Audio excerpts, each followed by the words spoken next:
Yes. The Leaf Spring Army sends its regards.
Hello, everyone. I'm the Enforcer, and I'm accompanied by Enforcer Matt. And good evening, folks. It's Enforcer Matt, and welcome back to day 1394 of the War News stream. And today was an action-packed day, to say the least. We've seen Estonian territory was breached by several Russian border guards. Also, Germany was swarmed by 20-plus unknown military drones over their air base. And also, Belarus is deploying a new IRBM, the Oreshnik, on combat duty right now as of today. And we have even way more news than that. And it's good to see you all once again. And of course, folks, we're going to be covering the past 24 hours of news from around the world. And today is one hell of a day, I would have to say, to the least. We have gotten major news from practically every single corner of the globe today, and I've actually got to say, folks, it is all quite significant. Moving into our summary for the night, we were able to hear that 3 Russian border guards crossed the Estonian border near to the small town of Vasknarva along the Narva River and were seen walking along the bank of the river clearly inside of the Estonian border. This is a serious provocation of Estonia's sovereignty, and we have heard that the Estonians have called forward the Russian ambassador and Russian diplomats to explain why such a provocative action was made. Although the Estonians are downplaying it, it is a significant situation, and is once again another clear provocation by the Russian Federation against the West and the NATO alliance at large.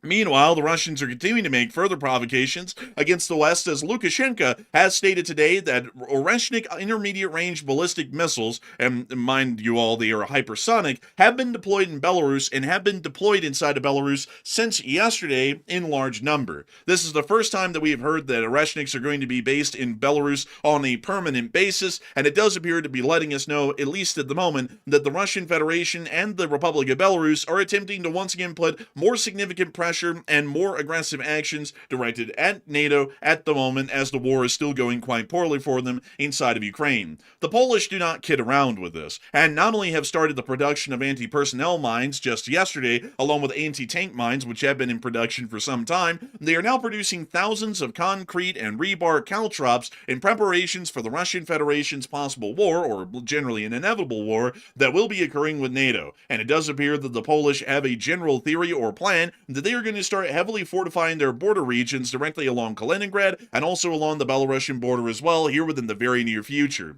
Outside of that, the Federal Republic of Germany has dealt with another drone incursion today near to the small airbase at the city of Fosburg. From what we understand, drones flew over the area for some time, apparently a large number of them, before they disappeared into the night. Meanwhile, the Belgians are also trying their best to not liquidate Russian assets, as we are now understanding that Russian intelligence is directly threatening the lives of Belgian officials in an attempt to try and persuade them, and through force generally, not to go along with the liquidation of Russian assets. We've also heard that no deal has been reached on that so far today, and it does appear that for now, the Europeans are divided enough, or some of them are scared enough, that the talks are stalling. This is coming as Zelensky has stated that funds are running somewhat low, and if they do not have funds or weapon systems provided to Ukraine in larger number here within the very near future, their abilities to mass-produce long-range strike drones and FPV drones, along with other forms of long-range attack platforms, is going to be significantly reduced due to their lack of an ability to continue these operations due to a decrease in funding. Additionally, major news has also come out of East Asia, as the People's Republic of China has directly warned the United States of America against arming the Republic of China against an attempted invasion by the Chinese here within the near future. The United States of America does not appear to have responded to this officially and is largely ignoring these statements at the moment, but it is showing that the People's Republic of China is once again making quite a stink over any support by the West to Western allies within the region. This also comes as China's foreign ministry has called up the Venezuelan foreign ministry and has openly stated that China views Venezuela as an ally and aligned state within the Chinese alliance or sphere of influence, and that they stand with the Venezuelans against the United States of America and the endless, unwarranted aggression that the United States is showing, which has nothing in comparison at all to what the Chinese are doing to their surrounding neighbors. No comparison at all. Meanwhile, the war in Thailand and Cambodia is still ongoing, with the Thai Air Force pummeling the Cambodians on the ground, and generally we understand that the war is not really going in Cambodia's favor. The Thai have actually published their demands for a ceasefire, which, to be entirely honest with y'all, is fairly minimal. The Cambodians really have to reach no means or agreements to be able to enact this ceasefire, rather than a public announcement that they will be starting their own ceasefire at a specific time, and then the Thai will generally just follow along with their example. Meanwhile, we've also seen within the area of Syria that the control by ISIS is growing, and concerningly fast. From what we understand, ISIS checkpoints have now been set up on the M4 and M5 motorways outside of the city of Idlib, and it is believed that the city of Idlib may be seeing some larger amounts of ISIS influence or control within the area. And this is clearly showing us that the al-Jilani HTS-backed Syrian interim government is incredibly weak, and it does appear that they may be having some sort of an ideological drift from the radical Islamic groups, which actually originated within Idlib, much like the HTS, and it now appears that ISIS is actually growing with its influence and control through different areas of Syria. So far, the United States has not conducted any direct strikes against ISIS forces at this moment, even after several U.S. service members were unfortunately slain in a massacre at Palmyra several days ago. Meanwhile, we have also seen that the Russian Federation's war in Ukraine is going quite poorly as well, with the Russian Federation getting hit within several cities today, including Oriol, Voronezh, Rostov-on-Don, and Belgrade, with all four of those cities suffering some form of a power outage or a blackout due to the significant Ukrainian attacks. We also confirmed that a Russian tanker was sank within the area of the Don River inside of Rostov-on-Don due to the attacks last night. Attacks also were conducted against the Belbek airfield today in the north of Sevastopol, which also destroyed a MiG-31 and several vital air defense radars that were based at the Belbek airfield. We've seen that the Russians are trying to resupply missiles to their launches within the area, but it appears to be a little too small and a little too late, as these radars have already been destroyed, largely knocking out the air defense systems altogether. Meanwhile, with the hunt for Captain Crack Sparrow, the Venezuelans are still trying to put up their best sort of resistance, and have now approved for the departure of several oil tankers, along with Venezuelan naval escorts, outside of the Venezuelan territorial waters in an attempt to break the U.S. blockade. It's yet to be seen if they're going to break the U.S. blockade, but we are going to be watching that situation develop as we are on air, as it's generally believed that these vessels will be reaching the U.S. blockade here incredibly soon. We've also heard of larger air activity within the area, but it does not appear that strikes are occurring once again. We do have a massive amount of news to cover, and this is just a summary, folks. This is just the icing on the cake, generally. We have to get into all of the details and all of the other stories that we haven't been able to talk about in our general summary here, starting with our largest stories first, and then working our way on down into the smaller stories throughout the night. And so with that, folks, it's time for us to move on into our largest story of the day, which is going to once again take us into the Republic of Estonia. The Republic of Estonia is a smaller country within the Baltic states that has a smaller GDP compared to its surrounding neighbors. Generally, Latvia is the smallest in terms of GDP within the area, but it generally is assumed that the Estonians would be in quite a serious situation if the Russian Federation attempted to invade. We do understand that the Estonian armed forces only have two active brigades, with one of them being manned by full-time contract soldiers, while the other, the 2nd Infantry Brigade, is generally a mix of conscripts and contract soldiers of the Estonian armed forces, meaning that the amount of forces available within the Estonian armed forces is somewhat limited.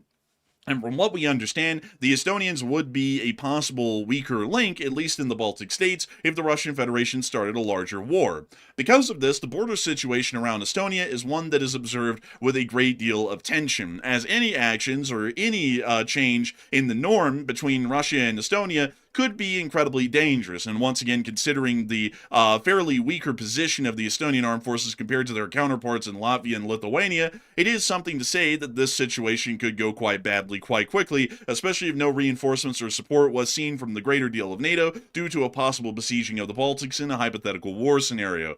Because of this, the situation that happened just a few hours ago was one that is incredibly concerning. Near to the area of Lake Peipus, which is one of the larger lakes that divides the Russian-Estonian border, is the small town of Vasknarva. Vasknarva is an incredibly small village directly along the Narva River, and right on the other side is the city of Skamia. That's nothing new to the Russians, they're fairly good at Skamia. But beyond that, right across the river at Skamia, Russian border guards apparently walked down south and then took a boat or either crossed the river onto the small embankment and then walked down the embankment clearly into Estonian border territory. Video footage did emerge pretty much when the incident occurred, showing 3 border guards, we are assuming armed, as most, if not all, Russian border guards are almost always armed, walking down this embankment or berm near the river and clearly inside of Estonian territory. This, while seeming to not be a significant development to some, is an incredibly significant development in terms of national sovereignty. An armed group of border guards crossing your border and wandering around your country like it's no big deal is actually a major challenge to sovereignty. And basically anyone out there can tell you that while this is not an armed invasion, this is a clear show of force by the Russian Federation that they don't even consider this land to be Estonian. It may as well be Russian, and that's why we're even seeing that internal security services like the border guards are the ones who are actually wandering through this territory. It's a wildly concerning... Also, another concerning fact is apparently Estonia did not have any defenses in the area because these guys generally crossed over. However they got across, by boat or I guess maybe swimming across or somehow finding a way to walk across. Whatever they did, they apparently were met by no resistance from the Estonian forces. So they just got to crawl over there, look around, waltz along the riverside right here, and nobody did anything about it, which is kind of wild considering that Estonia is always yapping about Russia potentially invading them, and meanwhile, right here is an unguarded section of the border right here.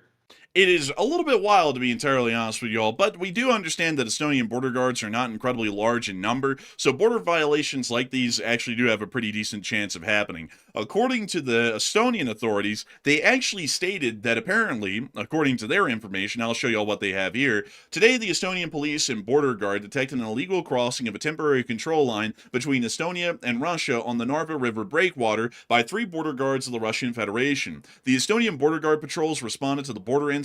After a short time, the Russian border guards returned to Russian territory. Estonia will request an explanation at a meeting of border representatives tomorrow, and the Estonian Ministry of Foreign Affairs will summon the charge d'affaires of the Russian embassy in Estonia. Generally, this is quite a serious incident, and I've got to explain to you all why. An armed force of any country crossing into the territory of another without any official explanation, really even with an explanation, it is a serious provocative action. It is one that is generally showing that they are challenging the sovereignty of Estonia over the smaller strip of land that you can see right here. And generally, a lot of people would always think, oh, it's just a little strip of land, it's no big deal. But this is how countries start getting into border wars. As a matter of fact, the war between Imperial Japan and the Republic of China, that generally some scholars say started the Second World War, was started over a bridge called the Marco Polo Bridge. The Japanese claimed that they controlled the entirety of the bridge. The Republic of China claimed that they controlled half of the bridge crossing the river.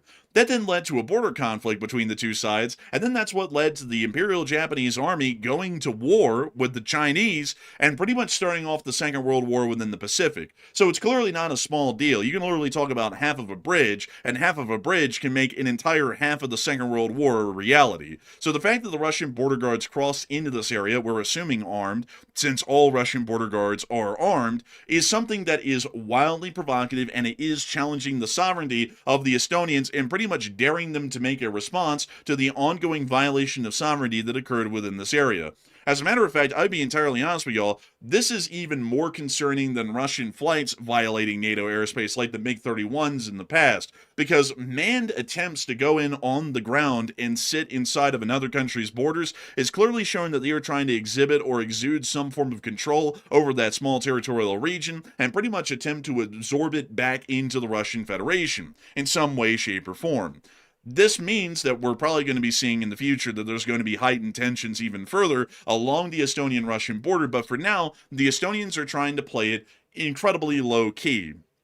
The Estonians are apparently going to call up the Russians and at least have their ambassador, Charge d'Affaires, show up to the embassy in Estonia and say, why you cross border, and then see what their answer is. Clearly, their answer is probably going to be something along the lines of, oh, they didn't know. And that would be a little bit stupid, considering that border guards are trained on where the border is, especially in an area where there is some form of a border demarked within the middle of a river or within a body of water. They clearly know where the border is, so them crossing it is a clear provocation. If the Russians say that they didn't know that they crossed it, I think that the Estonian policy, or really the running NATO policy from that point forward, should be that if a Russian soldier or a Russian border guard clearly violates the Estonian border, they will be fired upon and neutralized effective immediately if if Estonian border guards or even if Estonian police are within the area. It's a clear violation of Estonian sovereignty, and the Russian Federation can't really make that much of a qualm about it, considering that these soldiers openly crossed well on into the border area. This is where they were spotted, right here. If we measure how far in that is into the Estonian border from where they had to walk from, they had made it about an entire 1,000 feet into Estonia. That's not something that you just mess up on. That's something that you deliberately do. And the fact that they also walked all the way back after wandering down this berm, they then walked right back into Russia afterwards, shows that this was some sort of a larger approved action or a plan, and they didn't hurry, from what we know, at least according to the Estonian statements, back on into the Russian Federation. They kind of just meandered their way back casually without even really caring that they were violating the sovereignty of an entire country next door.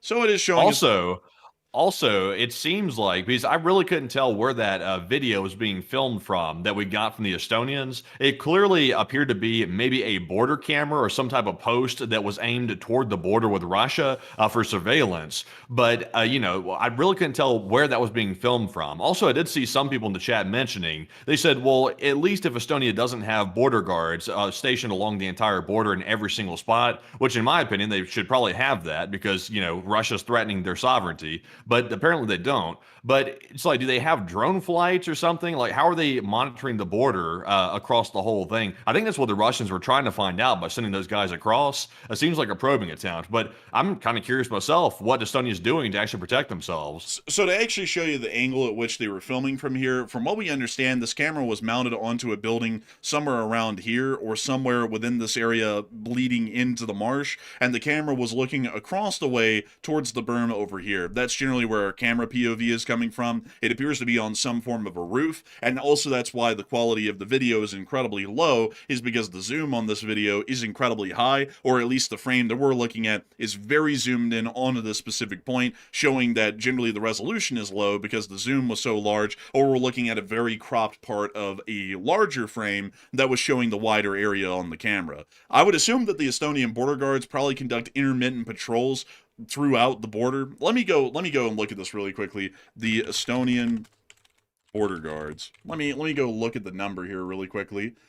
And they currently have let's see here. They actually do not appear to have a publicized number. Let me go pull up the number of them. Numbers. Let's see. So the Estonian border guards has about 5,000 staff.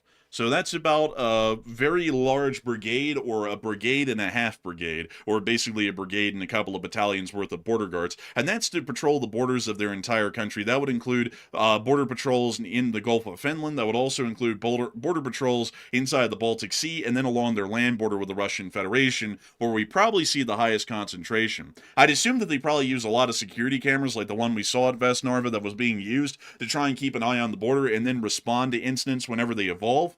But generally, the Estonians wouldn't really have that much manpower to work with, especially to deal with the land border. Because if we measure this out roughly, including the lakes themselves and counting that into the border area, they have to cover about 170 miles of ground with about 5,000 men.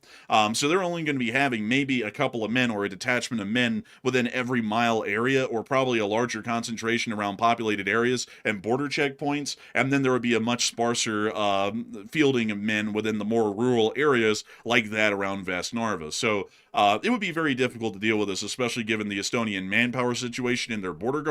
They would probably have to start mobilizing their armed forces and pretty much use them as impromptu border guards. And even still, there really isn't a lot of manpower to work with there. They only have about 7,500 men in the Estonian ground forces, so that would only be adding about an additional 7,000 or so.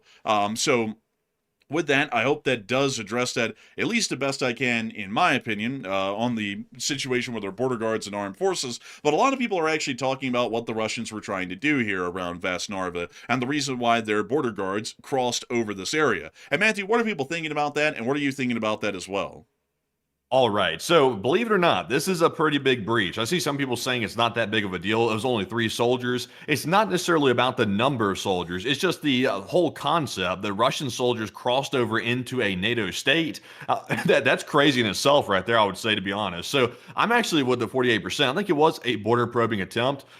While I try to stifle a bad cough there, by the way, that dry air is getting to me again. But I would say it seems like a probing attempt. The Russians were probably trying to see if they were picked up on camera, which they were, but they were not confronted. That's a big distinction there. They were not confronted by border guards, but they were picked up on camera. So if the Russians were trying to see if they would even be noticed, I guess the Estonians passed that test, but that's a very, very low threshold to meet right there, because if the Russians, let's say they started deploying troops over the border, then Estonia would have been caught lacking at that point and in very big trouble. So I'm with the 49%. I think it was a probing attempt, and honestly, I think Estonia needs to tighten up a little bit with their border security. But Enforcer, what say you? I'd have to say that this is a very serious attempt at a border provocation by the Russians, and it's also a clear violation and challenge of Estonian sovereignty. Now, I know that a lot of people make this out to be no big deal, or at least some people are. Not a lot of people. It's really a smaller number of them, is the poll showing that that's the case. But I gotta say this for the folks who are saying that this isn't a big deal. So it's not a big deal when armed soldiers of the Russian border guards basically cross over into Estonia, into another country. But when some dude crosses the border from Mexico into the United States, all the brakes have got to stop. It's a major ordeal. The guy isn't armed or anything. He's just jumping the border. But that's a humongous ordeal that we have to throw endless amounts of resources at. And I'll be honest with y'all, I look at everything the same. I look at stuff black and white. Anyone illegally crossing the border into the United States of America poses a major national security risk, as we do not know who they are, the same as these Russian soldiers, which even pose a greater security risk, considering that they're soldiers of the border guards that are armed. They're clearly posing a significant risk to the security of the state of Estonia and also their sovereignty. This was an attempt, by the way, because if you look at the geography of this area, this little sliver of the border is directly across the Narva River from the rest of the Estonian mainland. This is something that's a little bit interesting to note because the Russians walked through this area like they owned it. Now, that's important. It's detached by land from the rest of Estonia, and they're walking through it like they own it. They're openly challenging the sovereignty of the Estonians over the control of this little sliver of land. And where in the world does that end? Once you start to challenge sovereignty and you allow for that situation to pass without any sort of a qualm, then they can start pushing the boundaries to wherever they want. They can just have border guards start walking further and further into Estonia and practically exerting control over the areas until they start taking sizable amounts of land. This is a significant development. And also another thing that I gotta say is that a lot of people say, oh, well, they could have just wandered across the border.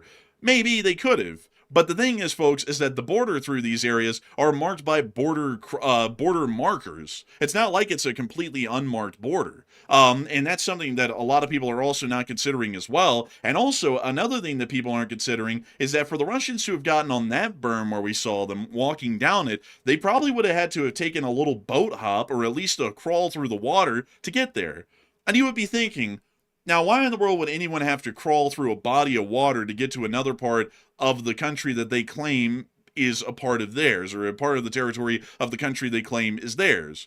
They clearly did that deliberately. You don't see any Mexican border guards, mind you all, crossing over accidentally into the United States from time to time, and you don't see really any North Koreans, unless it was a deliberate attempt to start provocations, cross the DMZ onto the South Korean side, also unless they're trying to conduct a raid, which is once again a deliberate action. You never see, in any situation, for example, Pakistani armed forces just accidentally crossing the border into India, and you do not see, say, Hamas just accidentally cross the border into Israel from time to time. You literally don't see this anywhere.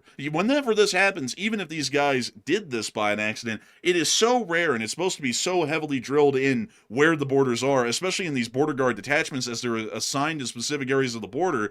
This is a pretty big deal, and I would say that it can only amount to a direct provocation of Estonian sovereignty, especially considering that the Russians are ramping up their warlike rhetoric against the West, and particularly against places that were formerly Russian according to themselves, which would include Estonia. So I hope also, by the way, I was doing some quick looking here to see what Estonia's border defenses look like. Estonia is in the process of building a layered, what's called Baltic defense line on its Russian border, which apparently is going to feature hundreds of bunkers, dragon's teeth, anti-tank ditches, barbed wire, and drone detection systems. And also they're going to pre-position supplies on the border, so that way troops can simply go man the trenches. So it appears they're building that, but it looks like they are not making very quick progress with that, because I see here 19 hours ago someone posted a picture from Estonia, which seems like an OPSEC violation, but they posted a picture of one of the bunkers being installed on the border, and it looks like it's an ongoing development here. It says the bunkers are planned and being constructed, so they're a little bit behind the curve here. Maybe the Russians were going on that berm. They were trying to maybe look across the border and see if there were defenses being constructed, or at least get a better view of it possibly. Not really sure though, but considering that Estonia is currently arming their border, that may be why Russia is doing this all of a sudden. I would say it may be. They may be trying to conduct reconnaissance or see what they're actually going up against. There's a lot of things that they could have done this for, but I would say that the direct thing that they've done is attempted to violate the sovereignty of Estonia's control over this small little area here and attempt to pretty much absorb it into Russia unofficially by doing this. That's generally what I would say.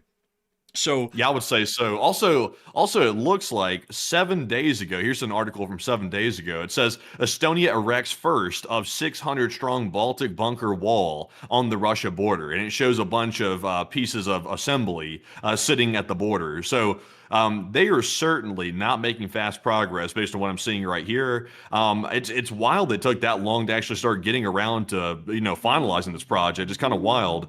Also, the other Baltic states like Lithuania and the other ones, those are also doing the same thing, but they're a little farther ahead than Estonia. It appears that Estonia is the farthest behind of all the states. yeah, it does appear honestly to be entirely flat out. Estonia and Latvia aren't really in the greatest situation militarily. It's not really due to them and their incompetence. They actually spend a great deal on their military per percentage of GDP. It's just that they don't have a lot of money to spend because their GDP isn't that large. So you'll see that in a country like Latvia, they have one singular contract-only brigade, And that's the whole land forces for the country. Everyone else is a reservist. And reservists don't have a significant amount of training. And in the modern day, it's generally considered that reservists are not really the best thing to pull into active combat, especially in a major invasion. It's basically like a last-ditch effort to just try and throw bodies at an enemy and try and slow them down a little bit for, reinforcements to come in from an ally. The Estonians are in a fairly comparable position. They don't have the amount of manpower that Latvia has within the Latvian National Guard and also within the Latvian land forces, but they do make up for that in a slight increase in quality. The 1st Division is a mechanized brigade. Well, the 1st Brigade is a fully mechanized brigade, and the 2nd Infantry Brigade is also a generally mechanized brigade, but it is a half and half brigade. It's made up of half conscripts and half contract soldiers, so it's considered to be slightly questionable, at least in fighting quality, due to that fact. Of course, going up against the Russians, anyone could give them a run for their money, but you generally want to be able to have the overwhelming advantage, and with conscript forces, there's a lot of questionability whether there would be some sort of a larger advantage. These two countries are doing the best they can, I will say that, as much as they possibly can to try and defend themselves or prepare for their defense, but they need a significant amount of help and support to be able to make that possible, because they can't make it possible on their own. That's not degrading or demeaning their abilities or the nations at all involved in this. It's just to say they don't really have a lot of means to get this done with. So if we want to help them out, or if we want to make sure that they're going to be in a good position defensively, we're going to have to actively help them out. Otherwise, they're not going to be in a good spot, no matter how hard they try. So with that in mind, I hope that does address the situation, at least in the northern Baltics and central Baltics, the best we can. But this is still a fairly major incident. And also, I see some people saying, this isn't a big deal still. If you Google this, is an armed force crossing into another country a big deal? Just type that in Google. Literally every answer is going to be, yes, it's obviously a big deal. It's challenging their sovereignty. And not only that, it's a major provocation diplomatically between the two nations. It's not like this is up for debate. I mean, literally on any other empirical level, this is a major provocation against the Estonians, no matter what the Russian border guards were wanting to achieve. And the Russian, some people think of border guards like you would here in the United States. You know, they drive around in their pickup trucks. They maybe have some pistols, maybe some ARs, but that's about it. The Russian border guards are an actual paramilitary fighting force. In a war, like in the Cold War, the Russian border guards would have rolled right up onto the active front line, and they would have fought right along the Guards tank brigades or Guards tank regiments and other units of the Soviet army. Still to this day, the Russian border guards are still managed in that same metric. They have MLRSs, they have mortars, they have heavy firearms, small arms at least. They have heavy machine guns and light machine guns. They have anti-tank equipment. They are practically the Russian army without being called the Russian army. And it's the portion of the Russian army that is directed towards border defense. So it's a pretty big deal for these guys to cross. It may as well be a fire team of the Russian army wandering into Estonia. They're an actual fighting force. This isn't just like, the Border Patrol in America where they're basically the border police. These guys are the border army, basically, with how they're armed and equipped. So a fairly considerable ordeal, to say the least. Meanwhile, the Belarusians are trying to put more pressure on the West, along with the Russians, because Lukashenka has now announced that Oreshnik hypersonic missiles have now been deployed in combat service in Belarus, and they are now going to be there on a permanent basis, effective yesterday. Here's the statement from Lukashenka. Мы вернули в Беларусь. Кроме того, первые позиции оборудованы ракетного комплекса «Орешник». Он у нас со вчерашнего дня и заступает на боевое дежурство. He said, we've ironed out the kinks, and it turns out the Oreshnik is kind of working a little bit, maybe 5% of the time. It's a good thing, combat duty. So, we did a little test. We tried to launch one in Orota, and it blew up. So, we have a very high chance of nuking ourselves if we try and nuke the West. Honestly, I think it's like how they gonna put a weapon on combat duty that they can't even get to work in the test, like, most of the time. Like, they can't even get the thing to work, and they're gonna put it on combat duty. Also, by the way, is it not on combat duty inside of Russia yet? Like, is it just inside of Belarus? It apparently just is inside of Belarus. Well, damn, I would certainly have not agreed to that. Not that Lukashenko really has a choice; he does what he's told, as the old saying goes. But I would not want to be the one testing that shitty weapon out, to be perfectly honest, because, like you mentioned, I'm like, if there's a huge malfunction or something, and they have a warhead on it, that could be devastating. It could be. And really, I see a lot of people asking the question, doesn't this violate a treaty? Well, maybe. We don't know. Because the big question that we're never getting an answer to publicly is who's actually operating these missiles. It might be the Belarusians. It might be the Russians. It really depends on the answer. If it's the Belarusians, this is in violation of the Non-Proliferation Treaty, because the Russians are now involved in actively proliferating nuclear weapons to allied states, which would be in violation of that treaty. If they are operated by the Russians, then this means that this is nuclear escalation, not in violation of a treaty, but still escalating the tensions within the region. Once again, folks, I just gotta say, the West ought to meet fire with fire. Since the Russians are now deploying Oreshniks in Belarus, we should forward deploy nuclear weapons in Poland as a counter. That's what I would do. Like, if you ask me, what in the world would the enforcer do in this situation? I would move nuclear weapons to Poland. The Russians are more scared of us than we are of them.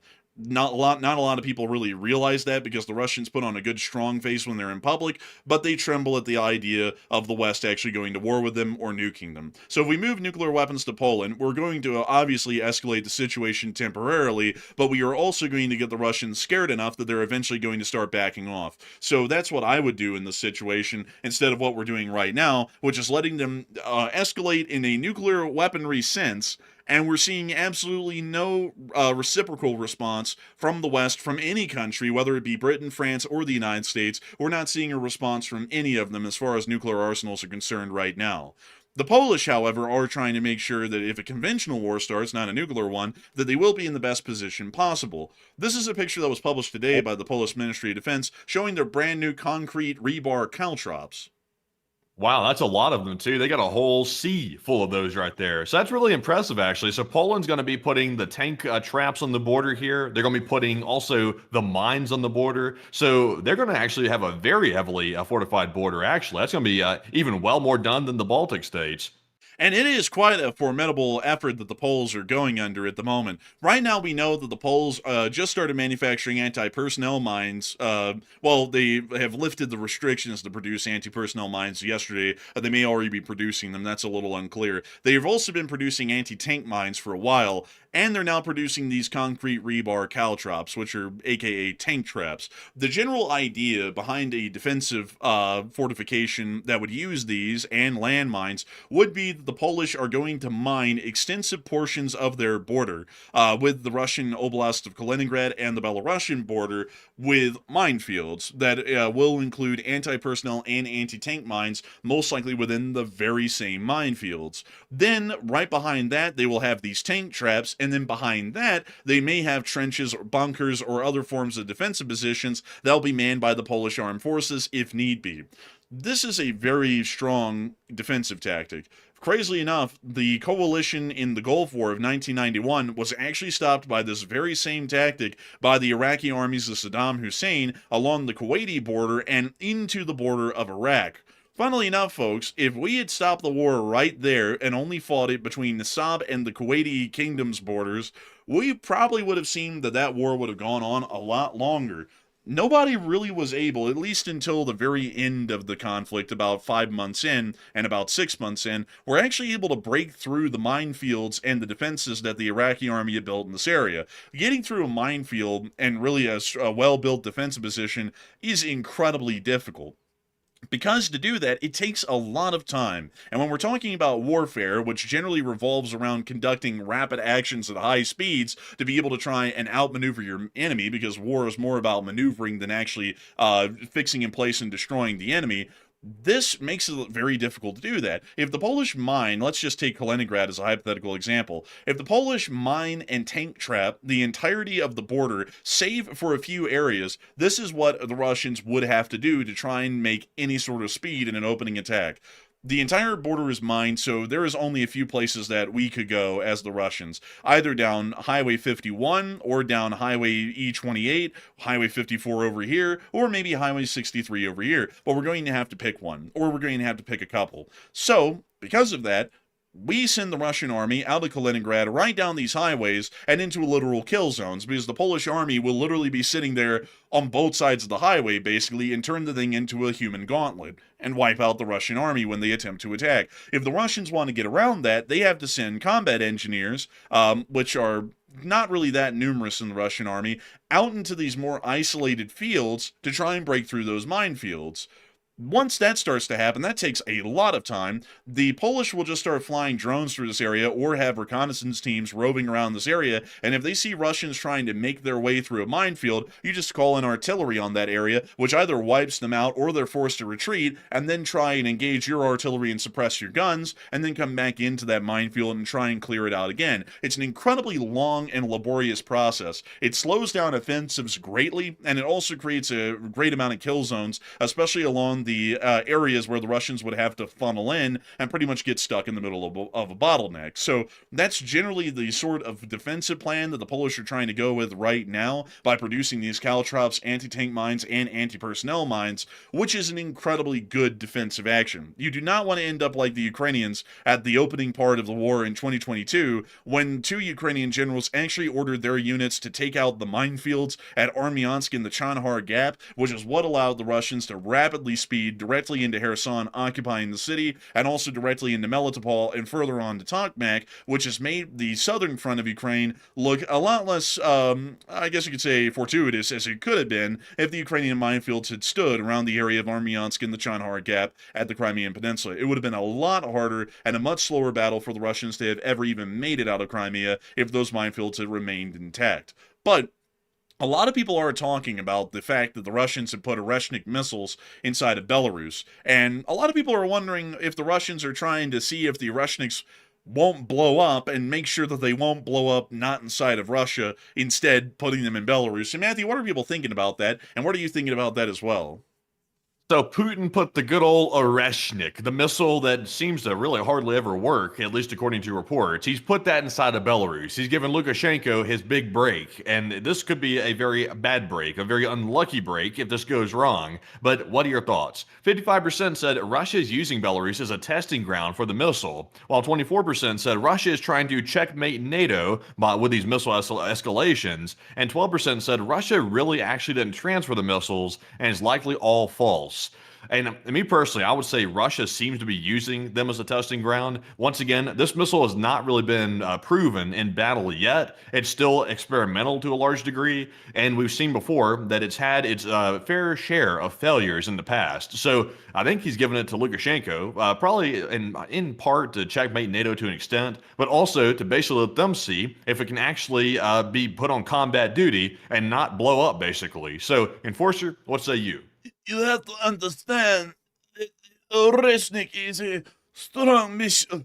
It's a great missile. If someone said false, you But beyond that, I would say that the Russians are most likely not really trying to use the Belarusians as a testing ground primarily. They're trying to conduct nuclear escalation against the West to put pressure on us, primarily. They may also be hoping that if the missile is launched from Belarus, and if it fails, it'll happen on Belarusian territory, not theirs. But I think that's more of a secondary sort of a mindset, instead of their primary mindset, which is to start threatening the West with nuclear warfare. That has been their first go-to throughout the entire war, is to try and immediately escalate, at least verbally and through their actions, to nuclear warfare to some degree, either against Ukraine or NATO. So I would generally say that that's probably what they're trying to do with the deployment of the Oreshniks inside of Belarus. Once again, though, we don't know who's operating them. It could be the Belarusians or it could be the Russians. That actually means a lot, depending on the difference as far as the proliferation treaties are concerned. But at the moment, it would most likely be nuclear escalation as their main priority in conducting this action. Moving us on out of Europe, though, for a moment, and all of the major developments that have happened right along the NATO frontier today, we do have to move ourselves on over and into East Asia, because there's actually been some major news that has come out today from the Chinese government. Oh, what are the charges? Eating a meal? A succulent Chinese meal? And we're actually going to be getting into that succulent Chinese meal today. we're going to Beijing, and we're going to talk about all of the crazy stuff that the Chinese have said today. The Chinese have started off the day by, of course, whining that the United States is arming Taiwan. And according to the Chinese Foreign Ministry, they've warned the United States to immediately stop arming Taiwan after weapons announcements were made yesterday. We actually have the statement from the Chinese embassy in the United States, and they even made a little political cartoon about it. I think they were giving Taiwan like the old-fashioned like Looney Tunes TNT like that, and we're not giving them barrels. Why does that look like those little Hugs barrels? Like, you know, those little barrels that you used to get as a kid, like with juice in it and stuff like that. It's got a straw on the top of them. But anyways, we're giving them stuff way more advanced than that. So, I mean, that's a little bit of an understatement. I don't know, man. I mean, maybe the Chinese subscribe to the idea that we're going to go to war with them with sticks of dynamite, like chuck sticks of dynamite at them. Apparently, I guess that's what they're thinking. But beyond that, I will read y'all the statement, the official statement from the Chinese embassy in the United States. Also, I gotta say that their profile picture is one of the most Chinese-looking things I've ever seen. It reeks of communism. But beyond that, the United States blatantly announced its plan to sell massive advanced weapons to China's Taiwan region. Apparently, folks, crazily enough, a HIMARS system is a massive advanced weapon. That's not even close to what we could really do at our maximum ability. So, interesting. China's saying it's a massive advanced weapon. This move grossly violates the One China principle, and 3 China-U.S. joint communiques infringes on China's sovereignty, security, and territorial integrity, undermines peace and stability in the Taiwan Strait, and sends a gravely wrong signal to Taiwan independence separatist forces. China firmly opposes and strongly condemns it. The Taiwan question is at the core of China's core interests, and is the first red line, get it, they're communists, that must not be crossed in China-U.S. relations. No one shall underestimate the firm will and strong capability of the Chinese government and the Chinese people in safeguarding national sovereignty and territorial integrity. So that was the official statement by the Chinese embassy in the United States today, due to the announcement that we were going to be giving Taiwan artillery systems. Not anti-ship or anti-air systems, which really would be the worrying one for China. We're giving them artillery systems. Just self-propelled guns and MLRSs, and that's enough to get the Chinese into an absolute pandemonium. So, I guess in a little bit, the foreign ministry of China is probably going to start lobbing death threats towards the United States like they're doing towards Takeshi right now in Japan, I would assume. Because if the Japanese response is anything to go off of, China will absolutely start tweaking, especially considering that they're already making huge statements like this at the moment. Taiwan was promised to them 80 years ago, so they're going to be trying to follow through on getting that little promise fulfilled. Beyond that, though, the U.S. has not made an official response to either one of these claims by the Chinese today about the U.S. provocations in arming Taiwan. And I think that it's a little bit more important to point out, or important to point out, if you want to put it like a Bostoner, that Taiwan is generally an independent country. While we don't officially recognize them as an independent country, we unofficially recognize them as an independent country. And we're also not going to let the Chinese get their hands on semiconductor production inside of Taiwan. That cannot happen. That would be a doomsday scenario for us here in the West, because you already see what they're doing with the rare earths. They're going to start doing that with semiconductors as well. Winnie the Pooh would be up there in Beijing going, no semiconductors for arms and weaponry, and then we've been completely screwed at that point. So not a good idea to have the Chinese in control of Taiwan in any way, shape, or form. I would actually say that we should be going to the 9 yards to arm the Taiwanese. What we were doing yesterday is great in at least monetary figure of allowing them to buy weapons, but we should be giving them weapons for free. I mean, we are the United States of America, and what in the world says an American party better than free firearms? I don't know what would, but I think that we should be giving them some free guns, so that way they could defend themselves against the Chinese a little bit better. And when I say guns, I mean anti-ship missiles and air defense systems. And that really would be a war winner right there. And what in the world would not even be better than that? You know what would be better than that, folks? Is trying to get a little Ukrainian-Taiwan cooperation going and seeing if the Ukrainians could churn out a couple of hundred Sea Baby drones to give to the Taiwanese and train them how to use them. Those Sea Babies have a range of 1,000 miles. Just to put that into perspective, the Taiwan Strait, or as they call it, the Formosa Strait, is only 120 miles across. You could literally fling sea babies all day at Fuzhou, Guangzhou, and Xiamen until your heart's content. You could even send those things way off into the Pacific. And when I mean way off, I mean pretty much all the way to Guam, nearly like 2/3 of the way. The Chinese Navy wouldn't be safe anywhere within the region if Taiwan had sea baby drones like that, because no warship in the modern day has been refit to have the proper kind of weaponry to be able to get a massive firepower thrown at those drones to be able to try and deal with them effectively. So I would have to say those two things together, well, those three things, anti-ship missiles, air defense systems, and not only that, possibly some drone-based sea bombs, basically, would be an absolutely incredible thing. You know, folks, honestly, you know, Matthew, what I'm thinking we should do, Matthew, is that we should be like that scene from The Lord of War, just land a C-17 in Taipei and have an American officer in the back saying, "Guns, ammo, grenades, everything must go." Like, you know, just do that. Man. Honestly, though, we're doing that for them basically right now. I mean, $11 billion, that package that was announced yesterday and was approved by the United States government, that is the largest package in the history of supporting Taiwan that the United States has ever approved.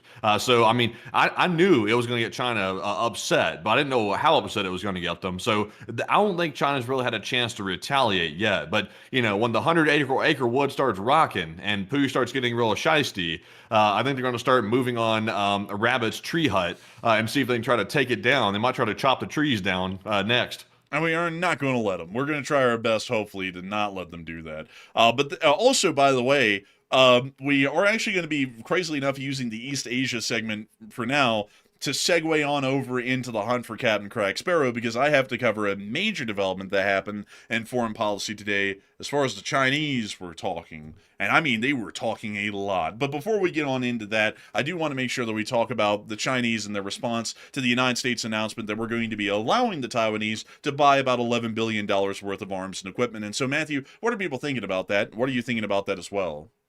All right, so it looks like about 46% of the audience said China will limit escalation over the military aid package of $11 billion that was just approved for Taiwan, while 31% said China will likely lash out strongly, more so than they already are, on the United States. And 14% said it might spark an early invasion of Taiwan because China is getting a little bit frustrated, a little bit shisty out here. So, me personally, it's kind of hard to predict what China's going to do here because there's two very large escalations piling up at the same time. There's a situation going on with Japan, which is still escalating because Japan is now building missile enclaves right next to Taiwan. And now the United States has come in and said, here's $11 billion in equipment for you, Taiwan. Here, have some fun. And China is seeing that, and China was already agitated. And now they're thinking, our strength is being challenged here. We might have to make a show of force. So I don't know what that show of force is going to look like. So far, China really hasn't carried anything out. And I wouldn't say it's an early invasion. I wouldn't count on that. That's literally like the nuclear option. I don't think they'll go there, but they will fall short of it somewhere else. But I'm just not sure where. So I'm with the 45%. But Enforcer, what say you? I would say I'll be with the 45% as well. The Chinese understand that doing anything against the United States would be very damaging to them as well as us. And due to the fact that it's basically shooting themselves in the foot, they're going to limit the escalation on this because they're most likely going to try and have the best runway possible up to a perfect window to invade, which still will be in about a year or two from now. So I have a feeling that beyond provocative statements, which they're kind of already getting into the territory of doing, they're not really going to go a lot farther than there. So that would be my opinion at the moment. And I'd also have to say, folks, the Chinese are not our friends. Many people mistake that sometimes. The Chinese are our friends. The Chinese are not our friends. You know what the Chinese do? Well, they do a lot of stuff against the United States. You know, something that's crazy, folks, is that it's pretty much known publicly now that the Chinese pretty much provide the cartels within Mexico, especially the two largest ones, including the Sinaloa cartel, with all of the fentanyl that they will really all of the raw materials that they would need to produce fentanyl or raw fentanyl. So, you know, if you ever sit there and think about, oh, those poor Americans, they 80,000 actually, that have died from overdoses, it pretty much is due to direct Chinese involvement at this point. So, how good of a friend is that if they're actively getting involved in providing substances that kill 80,000 citizens in the United States every year? That's more Americans that die every year that way than die in automobile accidents, which is 37,000. And even if you added all the homicides from guns on top of that, which is another 17,000, you're still about 30-something thousand short of the amount of people who die from fentanyl overdoses every single year in the United States, which can only be attributed to the People's Republic of China, because if it wasn't for the Chinese and their chemical factories and plants in China, the Mexican cartels would have no way to access fentanyl at all to be able to distribute it anywhere. So with that, I hope that does address that a little bit well. But now we got to get into the big one. We got to get into the real big one today. Not just Taiwan. China has weighed in on Venezuela, and they're getting really strongly worded with their statements in support of Venezuela. We have been able to hear that over the day, the foreign minister, or more so, the spokesperson of the Foreign Ministry of Affairs of China, Lin Jian, has stated that the Chinese foreign minister Wang Yi held a phone conversation with Venezuelan Foreign Minister Van Gil. China opposes all forms of unilateral bullying and supports all countries in upholding their sovereignty and national dignity. Unless if you're Tibet, Taiwan, Vietnam, Philippines. Let's see, who else? Oh yeah, India. Let's see here. Let's think of a few others. Oh yeah, Russia with the islands in the Amur. And, yeah, that's about all of them. But basically everyone that's directly borders China, they generally bully a great deal. But, of course, they stand against bullying, and they support countries in upholding their sovereignty, unless if you're not Chinese, or, unless if you're not a Chinese-aligned ally.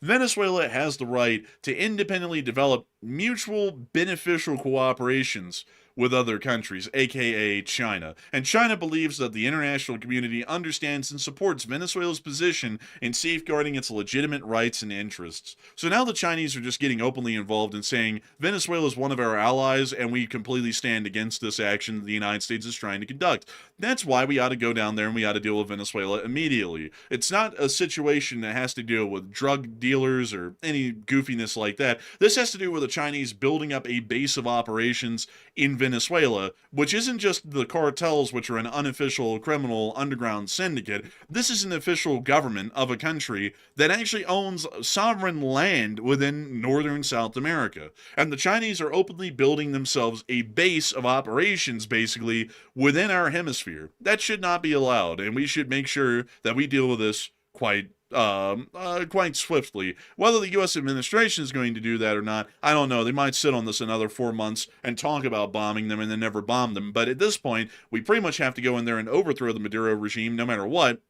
Because if we don't, we're going to be down there in the Eastern Caribbean and we're going to be saying, China, you go! So with that... Meow! Oh yeah, I forgot, Matthew. We're actually going to be down there. China, this is U.S. Sheriff Guard. This is U.S. Sheriff Guard. You in water of American land, you leave. And then they're going to go, huh? And we're going to go, meow. You go! Man, bro, dude, I like that. Yeah, that's a pretty good one. That's it. Man, you got the little duck. They got ducks. They got the ducks. They got the cats. They got everything. They got everybody on the radio. I'm telling you what. I got to tell you, they got everyone out there. Oh, man, I'm telling you.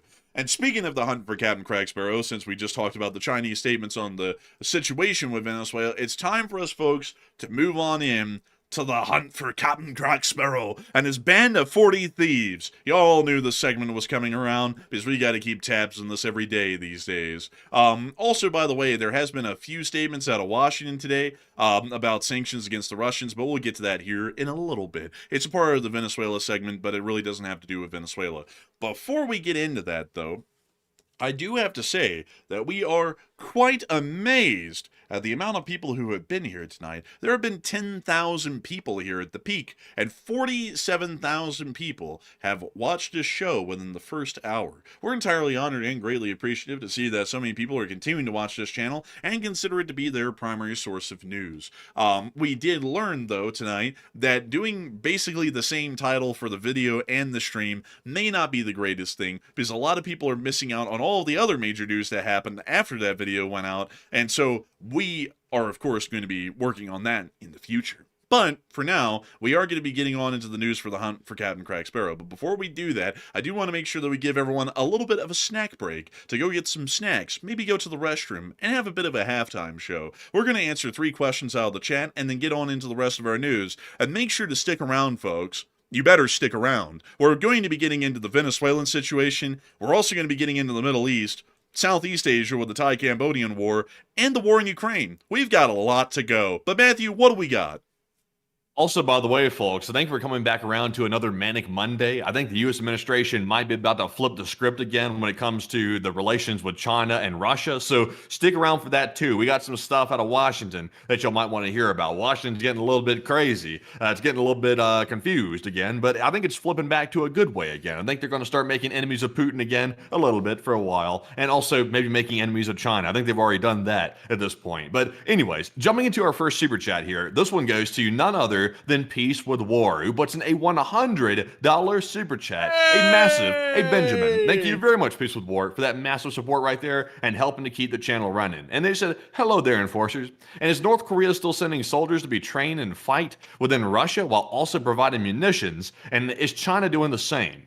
And from what we know, humongous thanks to you, by the way, Peaceful War, for that massive support and helping this channel to keep running. And from what we know, North Korea is still sending soldiers into Russia. It's just that we haven't seen them involved in frontline activity anytime recently. There is a North Korean expeditionary force within Russia still, and there are North Koreans that are still receiving training. It's just that those stories have largely hit the back burner, and nobody's covering it or really talking about it. Because the North Koreans proved to be really a nothing burger, honestly, as far as their abilities, which wasn't really shocking. And I always find it so funny, Peaceful War, because people always feed into propaganda so hard. Image means more to most people analytically than actual analysis does. And so a lot of people would sit there and say, oh, the North Koreans, they're raised since children to fight wars. And they do nothing but train, and they live in basically a cult, and they're going to wipe the floor with the Ukrainians. And then they showed up and they got killed in the thousands. And, you know, it was like, oh, look at that. It's like apparently starving your whole life and growing up in an impoverished country that values loyalty over knowledge is clearly not going to do that well in a war. I always find it so funny because, like, you know, when people talk about the Korean War, they always talk about if the North Koreans started a war, just because of a human wave, they're going to sweep over South Korea and just win the war because they have manpower numbers. It's like, I guess people don't know this, but you can have like 20 guys all grouped up in a big clump versus one guy with a grenade launcher, and that one guy with a grenade launcher is going to win because he just has to get one lucky round of a 40 mil right into the middle of that 20-man group, and they're basically gone. So it doesn't really matter if they have more men, it matters more so about equipment. And the Russians aren't providing them with any good equipment either. They're basically equipped like they would be in the DPRK. So we know that the North Also, by the way, while I'm still on the same thought here, since Peace with War was asking about North Korean soldiers, believe it or not, there's another country that's getting involved with the whole soldiers, a foreign fighter situation. There's about 200 confirmed Indian soldiers now fighting against Ukraine inside of Russia. That's currently happening right now, and I believe I heard the Indian government trying to warn the Indian civilians to watch out for scams. They told them to watch out for scams because they're saying the Russians are trying to scam them into joining the military and not telling them the whole story when they sign up. So the Indian government warning of scams. Man, that's the hunter interesting becomes right there. the hunted. Damn. Man, I'll tell you what, they've flipped the script there. I tell you what, that's, you know, Russia's doing some hardcore scamming. If India's like, hey, watch out for that scam, it's like, okay, it's like, that's pretty serious right there. But it's not. What is very serious though is the Indians are now signing up to go fight as mercenary forces inside of Russia, and they're getting offered lots of money to go fight there. So a lot of Indians, which are in bad financial shape, are deciding to take the risk and go to Russia, not knowing really what they're getting into probably, and then getting thrown into the meat grinder. So that's another evolving situation. I'm not going to lie, folks. Hearing the Indian government having to put out a scam warning is a little bit wild because, like no joke, basically their entire country exists as almost a full-on scam. Like literally you can watch any video, like a travel video of someone going to India, and they're basically assaulted by scammers every 10 feet. So it's kind of crazy that they're having to warn people about scams, considering that there's a scam every 10 feet on the street. So You know, that's wild, honestly. It's like, how good, man, the Russians got together with the best alcoholics in the country in Russia, and were like, how do we scam the scamming? And they said, man, it's a tough one. But they came up with something. Apparently, folks, if the Russians put their mind to scamming scammers, they can actually succeed at that. But if they put their mind to trying to win a war, they cannot do that. That's beyond their measure. But beyond that, actually, by the way, Mandy, I have to correct you there. It's not 200 Indians that are fighting in Russia on the Russian side. It's 200 Indians that have died fighting for Russia, actually. Oh, okay. Yeah, I thought it was 200 confirmed fighting. So it's 200 confirmed wiped out, apparently. So that means the number of Indians fighting must be much higher. Yeah, apparently so. And also, on top of that, folks, getting back to Peaceful War's question, China is not sending any troops of their own. From what we know, Chinese citizens do volunteer. Some of them have PLA service in their background. Some of them don't, actually, from what we've learned over the war. But there are some Chinese citizens that have been involved in the fighting. But we do not believe that any active involvement is being conducted by the People's Liberation Army on the Chinese government's behalf inside of Ukraine, from what we would know at the moment. Although it's not completely out of the question, it seems unlikely given the information that we have publicly at the moment. But that might change in the future. But a huge thanks to you so much for the massive support, Peace with War, and helping this channel to keep on running. It's folks like you who go out of their way to support this channel, considering that nobody has to support it, that make this thing possible for everyone. You make it possible for people to be able to watch the short war video that went out today that has gotten 162,000 views. It's the best short war video that we've actually made in a little bit, and also our streams are getting generally larger by the day these days, once again in viewership. It's thanks to folks like you that we were able to soldier on through high viewership time and low viewership times, making sure to get the news out to anyone and everyone who either gets notified in the algorithm that we're running a show or cares about the news from around the world in support of Western American interest. And you're a big part of that. And a humongous thanks to you so much once again. I hope that does address that incredibly well. And we're on to the next one.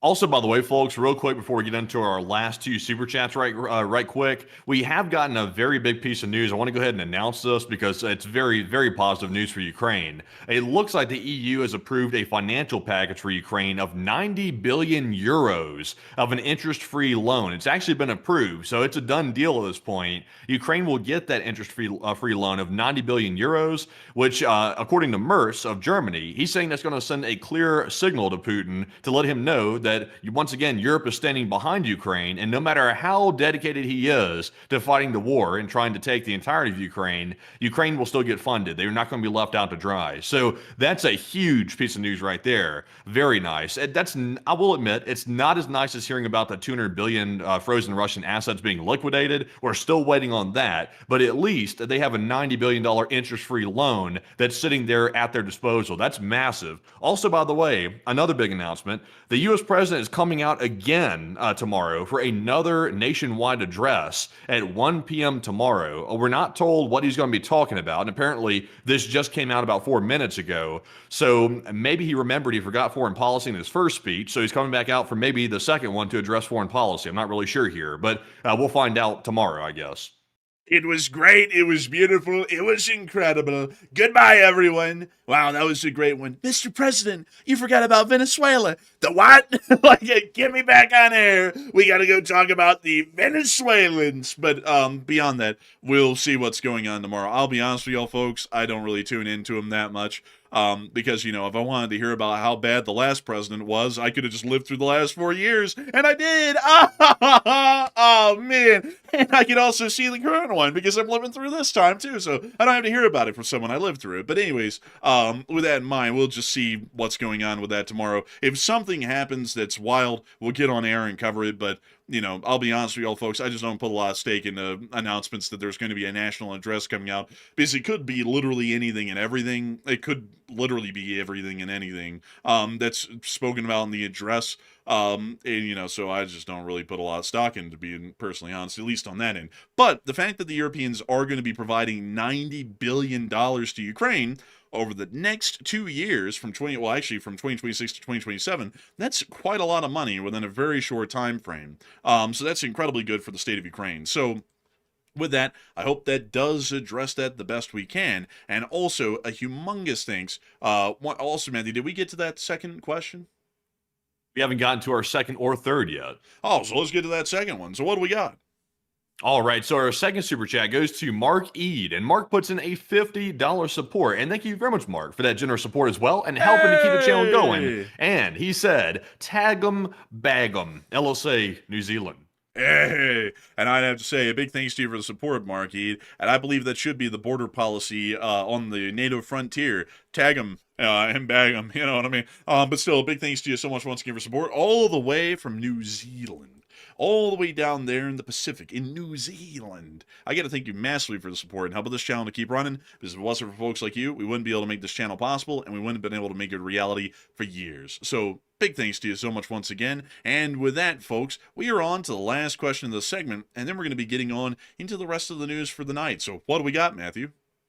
Also, by the way, folks, tomorrow's the release of some files, by the way, you might have heard about. So yeah, that's sort of an odd timing with that right there. We'll have to find out what's being said tomorrow. But jumping into our last super chat here, this one goes to Duck Goes Quack. And thank you very much, Duck Goes, for that $20 support. We do appreciate that. And he said, treat yourselves to some Yorkshire tea and keep up the good work. And LSA from the UK. Yorkshire tea from Yorkshire. You know, Yorkshire it's Yorkshire actually, but Yorkshire is a really cool place in the UK. We actually went to the city of York one time in our lives. It was really cool. I like the city of York myself. Matthew, what did you think of the city of York?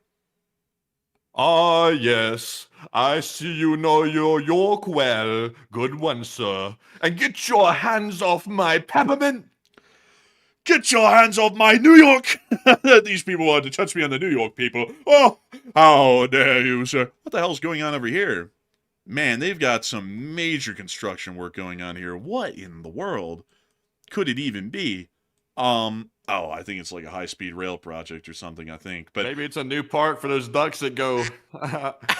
man, that's his favorite sound on the soundboard currently. But beyond that, I gotta say, really cool city. If y'all didn't know, at one point, York was actually founded by the Vikings, and it was actually called Jorvik. But over the time, because everything in the English language eventually gets bastardized to some degree, it then became the city of York, dropping the Vic part of Jorvik. So, pretty cool little bit of a background story to generally the founding of the city. It was actually founded by the Vikings, because the Vikings actually controlled this area of England for about 150 years before it was united under William the Conqueror, which many people will know from history because he defeated King Harold at the Battle of Hastings in 1066 and became the first king of England that generally his dynasty still reigns as the British royal family to this day. Although there's been a lot of caveats to that and that isn't really the case, still technically people say that. But anyways, with that, I hope that does address that the best that I can. And also, by the way, if you live in the UK, folks, or if you are going to the UK, I would say that York is one of the top visits. York actually has the largest cathedral within Northern Europe. That's York Minster. It's bigger than basically every other cathedral within, well, it is bigger than every other cathedral in Northern Europe. Really cool, really beautiful. They do charge you to get in. It's like everywhere in Britain, you get charged to go in, but it is very cool and very nice looking. Also, It is very nice, isn't it? Also, but real quick, folks, I want to address something I'm seeing in the chat right here. People are talking about that $90 billion loan that's being provided by the Europeans for Ukraine. I want to make it clear that $90 billion is going to be used to buy weapons from the United States primarily. Now, they will be buying some of their own weapons to give to Ukraine, but it'll be used to buy a lot of more weapons from the United States companies to then send to Ukraine. So a large portion of that $90 billion loan is going to be money pretty much flowing directly to the United States from that loan right there. So that's a pretty big injection of cash right there. You don't see the United States ponying up cash like that. I think over the next 2 years, the United States is ponying up about $800 million, which is only a drop in the bucket compared to $90 billion. So it's pretty much all on Europe at this point supporting Ukraine, I would say. It's a complete shift. yes, it's quite impressive, really, and also a wonderful thing to know that it'll be used on weaponry. And also, just to give you all a few more things before we move on, there's also this really cool place in York right below the cathedral called the Shambles, which is basically a collection of medieval buildings from about the 14th century, which still stand in their original condition to this day, which is very impressive. And the city is still surrounded by its medieval wall. All of that is incredibly rare, especially in the modern day and age. So if you're ever going to York, make sure to take a look. Or if you're going to Britain, make sure to go to York and take a look. It's an incredibly cool place. But with that, I hope that does address it well. By the way, we're not sponsored by the York Ministry of Tourism or the UK Ministry of Tourism or anything like that. Just saying that because we went there and it was cool. But with that, I thank you so much once again for the support and helping this channel to keep on running. And with that, folks, it's time for us to move on into the last question in the segment, and then we're going to be getting on into the rest of the news. What do we got, Matthew? That was our last one. Oh, heavens, it was? It was our last one. That was our last one. Oh, great heavens. I tell you, I get so distracted sometimes, with how to flow the questions and everything. But anyways, with that, folks, it is time for us to move on into the hunt for Captain Crack Sparrow. It's the long-awaited segment of the night. We're going to blow right through it because not really a lot happened today. We were able to hear that there was a decent amount of air activity by the U.S. This is becoming fairly common. There was a U.S. E-3 call sign Grinch. Funnily enough, it's getting close to Christmas. The call sign was Grinch. That was joining a coalition of other U.S. aircraft in the area, including 2 Hawkeyes and a Super Hornet. So that was generally the air activity that we were able to report for the day. We also been able to hear. I mean, if we're going to send so many assets down there to Venezuela pretty much all the time, like every day, could they at least draw some sky art for us or something? Like, could you imagine if they drew an obscene symbol down there or something like that? Like, for example, maybe I don't know, like maybe something representing how we kind of feel about the Maduro regime right now, like a little, what I'm talking about. You know what I'm trying to say. A I'm trying wiener. to say the word. A wiener. Maybe they should draw something like that in the sky. That would make it worth the billions we're spending. Watch out, man. Hot Dog Man's going to go down there with his iPhone and start filming them. Oh, man. That's like the bat symbol for Hot Dog Man. He's like, I got to show up down there. I'm telling you. Man, bro, he'd sit there. If they did that, man, as soon as it was completed, you would sit there and see him like almost like fall to the floor, and everyone would be like, what's wrong? He'd be like, my people, they need me. He'd just like take off and start flying down there. But anyways, moving on from that, we also were able to hear that Venezuela approved the departure of 2 VLCC oil tankers bound for China.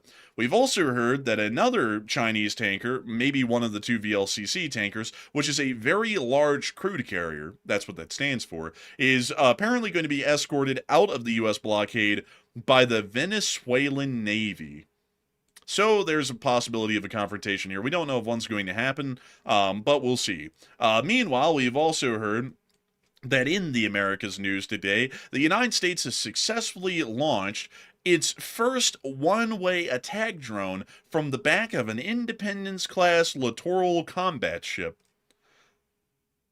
And it was a very original design. There's the launch, and what do you know? It's a rip-off Shahed. Is that the Anduril thing? I don't know. It looks just like a Shahed, though. The design is very uncanny. It kind of is. Let's see the rest of it. There it goes. There goes the booster dropping off. And there goes the drone.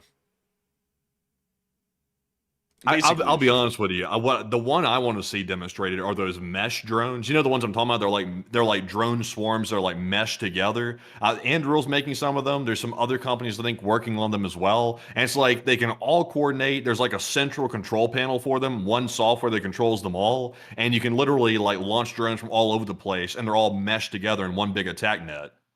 Oh, that's interesting. I haven't heard of that one. But that would be interesting to see tested. But it appears, folks, that everything that is a one-way attack drone, it just is designed to be a Shahed. The Thai have a rip-off Shahed. The Russians have a rip-off Shahed. The Chinese have a rip-off Shahed. Now we have a rip-off Shahed. Even the Ukrainians have that. Like, basically, the Iranian Shahed design, crazily enough, has pretty much become the most copied one-way attack drone design on the planet currently. So I'm guessing that it must be a wildly successful and easy-to-implement design. But moving on from that, and on out of the area, it's time for us to move on up into the capital of the United States, because we have been able to hear that there's been a little bit of a manic Monday, as Matthew put it earlier in the stream, that's happening within the U.S. government. We were able to hear that, let's see, I forgot the name of this guy. I think he's the guy who wrote the book The Shining. What's his name? Wait a minute, his real name is Scott Besson, but you're talking about the guy who wrote The Shining? It wasn't a Stanley Kubrick? No, dude, that was the guy who directed it. I'm talking about the guy, Stephen King. Stephen King. Are you sure about that? Are you sure?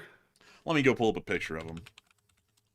They've got that same. This guy really looks like that. I'm not sure. Okay, I'm gonna put it this way. They got that same Whoville-looking appearance going on. Like they're both whining that the Grinch just stole Christmas. I'm like, that's what I'm trying to get at here. Someone just got dirty with this angle too, by the way. Like they should have told him, like, lighten up a little bit or something. Don't look at the camera like that. Why are you looking at me like that? Well, it's not as bad as that. Oh my God. He said, I'm writing a book. Man, I'm not gonna lie, folks. These two guys, I don't know what it is, but they both give off this look like they came from Whoville, and in their youth they bullied the Grinch and turned him into what he was. Like, I'm just not gonna lie, folks. I get that every time I look at both of them. I'm like, Whoville dudes. But beyond that, Like, it's like it's like their face is like, like those like disguises like in Mission Impossible. It's like they stretched their skin out and like clamped it to their face or something. It's like, is that really their skin? It's like, why is their skin so elastic looking? Like it's been stretched. It's like, I don't know if that's like a facelift or what that is, but it's like, I've never seen skin that taut before like that. yeah, I would have to say, it's interesting, but the mayor of Whoville has announced that they're preparing new sanctions against Russia. He has stated that they will be ready to introduce them as early as next week. The decision will depend on how the situation develops further. So if Russia does not accept our peace deal, the mayor of Whoville is going to be implementing new sanctions against the Russians, aka we're not going to let the Grinch steal Christmas. So good on them for that. We're probably going to get burned somewhere for making that comparison, man, but I'm fine with that. That was honestly worth cashing in, getting burned somewhere on the internet in some place somehow. But moving on from that, and out of the United States, speaking of the Russians and the Russian government, we've got a lot of news coming out of the Russian government today. Oh, well, oh, goodness, thank you. Bless me. Oh, no. But beyond that, moving on from that, we were able to hear that the Russians claim today that U.S.-Russia ties are in ruins. I thought that they respected the United States. Apparently that's now changed. But Moscow hopes they can start to be restored as the United States gives in to the Russians on the Ukraine issue. That's basically what the Russians are saying. Meanwhile, we also are able to hear that there's a little run on the banks going on. A little run on the banks. That's crazy. Back in early December, like around, I think the 3rd or the 4th or something, we actually ran a stream about this and said we could be seeing a big bank run start soon because the news broke that there was a massive amount of overdue loans on the Russian books at the banks. And once the Russians get word of that, it could cause some panic. It looks like the word has reached the Russians and they are now trying to take their money out and stuff it under the mattress like we were talking about. Look at this. They've literally gone into the negatives. Like on this graph, they're actually in the negatives. Honestly, though, I'm not sure, in Russia, does it really help to stuff the money under the mattress? Because, this is the same discussion we had, 2 weeks ago. You have to stuff so many rubles in the mattress. Like, you might get $50, 50 USD worth of rubles in your mattress before it's overstuffed at that point. No. You're thinking about it all wrong, Matthew. You don't stuff the mattress. You make a whole new mattress out of rubles. I guess so, yeah. Yeah. It works, see? It works. You make your wallpaper out of rubles. You make the bed out of rubles. You make the mattress out of rubles. You make everything out of rubles. That's how you get the rubles out of the bank, Matthew. You just build a damn house out of them, and then eventually you'll have enough money that you got most of it out of the bank. You might also be able to build a small guest house as well with all of your rubles when you withdraw them from the bank because they're so worthless. But, it's a possibility. Yeah. Remember back in the USSR times when they would the rubles were so worthless back then that they were literally shredding them up and trying to make borscht or stuff out of it. There were some people I had at least heard, I'm not sure if it's a rumor or a myth, but there were some people allegedly eating the rubles and making soup out of it. I think that was also, let's see, I think it was, let me think here, Reichsmarks as well, in the German Weimar, that also happened with as well. I think you might be thinking about the German Weimar, actually, because I haven't heard of rubles having that done with them. I've heard of Reichsmarks having that done, though. I heard they were using them for, cleanliness, too. They were using them as, the ruble wipe. I mean, honestly, man, I could definitely see that. I mean, at this point, man, a ruble has got to be better than a nice, good piece of toilet paper. But probably cheaper, really. But anyways, it does appear the Russians are having a little bit of a bank run. That's not going to produce good results. We talked about that a lot in the short war video from today. Why don't you take a look? I'm just kidding, by the way. But moving on from that, we also were able to hear that according to reports, more than 200 Indian citizens recruited by Russia, have been recruited by Russia for the war in Ukraine. Apparently, by the way, folks, I misquoted this to Matthew earlier. He was actually correct. 200 were serving, not dead. 26 of them have been killed, and 7 more are missing. Currently, the Indians are negotiating with Moscow for the repatriation of about 50 Indians, having already secured the return of more than 100. India, Nepal, and Sri Lanka have called on their citizens not to fall for scams after it became known that hundreds of residents of these countries are fighting on the Russian side in Ukraine. So at the moment, it does appear that the hunter has become the hunted and the scammers are becoming the scammed. Very unfortunate for that, and we will watch that development with great interest. Meanwhile, we've also heard that apparently some people are alleging, according to a new CNN investigation, that Russia's shadow fleet is not only skirting around sanctions, they're apparently skirting on into a little bit of espionage. Now, that's something. You know, that's quite something indeed right there. Something to consider. They didn't really give a lot of proof as to why they would say that, but they just generally threw that out there. Also, we were able to hear that according to the great and mighty Valery Gerasimov, who is looking like more and more like a giraffe these days, he might start eating from the tall trees. His neck is growing, and his face is also growing a little bit longer. Before long, he might actually join Lavrov in the stables. But the Russian military... what? I said, oh man, I was laughing. Oh, bro, it literally came in as an echo. It literally sounded like that meme where that guy went, ah, and then like it faded out while he was screaming. Literally sounded just like laughing. I was just laughing as I was thinking of the barnyard of animals that Russia has at this point for like their government staff. The Lavrov, the horse. They got Gerasimov, the giraffe.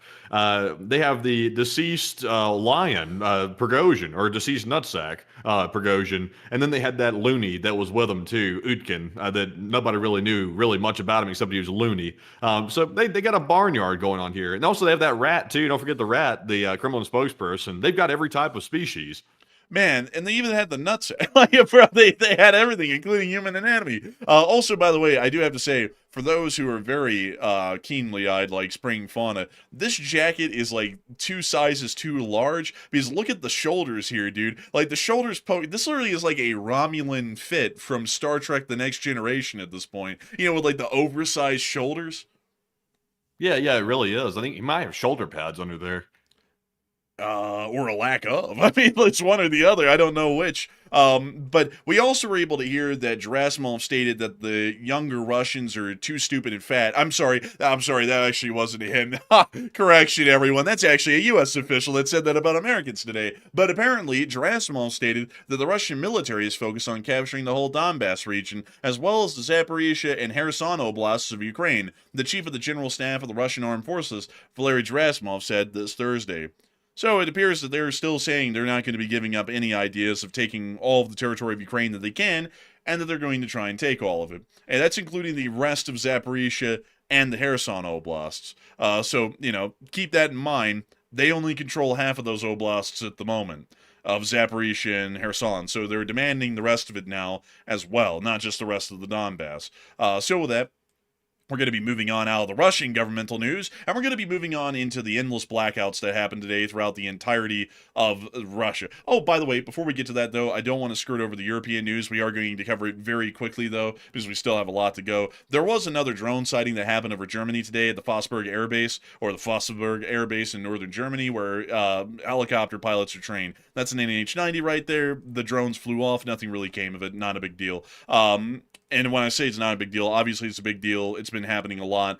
And because it's been happening a lot and no one's ever going to address it because everyone is the cowards, it's basically no big deal in our coverage. There's not really a lot more to add. We've talked about that endlessly. We also have been able to hear that apparently Russian intelligence is threatening the Belgians. And Russian military intelligence is running an intimidation campaign aimed at preventing the transfer of frozen Russian currency reserves to Ukraine. The assets in question are frozen in Belgium, where Euroclear, the key financial depository holding the bulk of Russia's reserves, is based. Earlier, Belgian Prime Minister Bart de Wever said that Russia would not be defeated and that frozen assets would ultimately have to be returned to the Kremlin. According to the Guardian sources, the pressure campaign is being carried out by the GRU. That means that he shows him and he goes, "You better not let go of the money." But beyond that, the targets reportedly include Euroclear CEO Valery Urbain and the senior Belgian officials. Assessments of the severity of the threats vary, but as one European official put it, intimidation tactics are clearly being used. And the floor is Bart made out said, "Oh my God, I can't be threatened. Oh, I can't do it." Man. It's like, well, if you can't handle the pressure, it's like obviously Russia are sickos. They're going to go around threatening people. That's what Russia does. If you can't handle the pressure, then resign and get your ass out of there. It's like what a cowardly approach. I do understand. There are some Belgian folks that listen to our channel. They're like, well, you guys don't understand. It's actually more complex than that. It's as simple as this. Belgium controls the funds, and the entirety of Europe wants to give those funds to Ukraine to let them fight and win the war. And this guy right here is holding it up, basically. So, I mean, it's really ridiculous at this point. It's really extremely cowardly. I'm not even going to sugarcoat it. Well, Matthew, you do have to remember that this guy has more important things. Like, for example, he does have to talk to his brother on the daily, Stuart Little. Oh, damn. Man, I'm not going to lie, man. This guy kind of does have that Stuart Little kind of look to him, you know? The round glasses, the coat, the jacket, how it fits. I like the round glasses. This guy, I don't know what about it, this fella here, but for some reason this guy does not look confidence inspiring to me. For some reason, like I don't know what it is. It might be the glasses, like the round glasses, something. I don't know.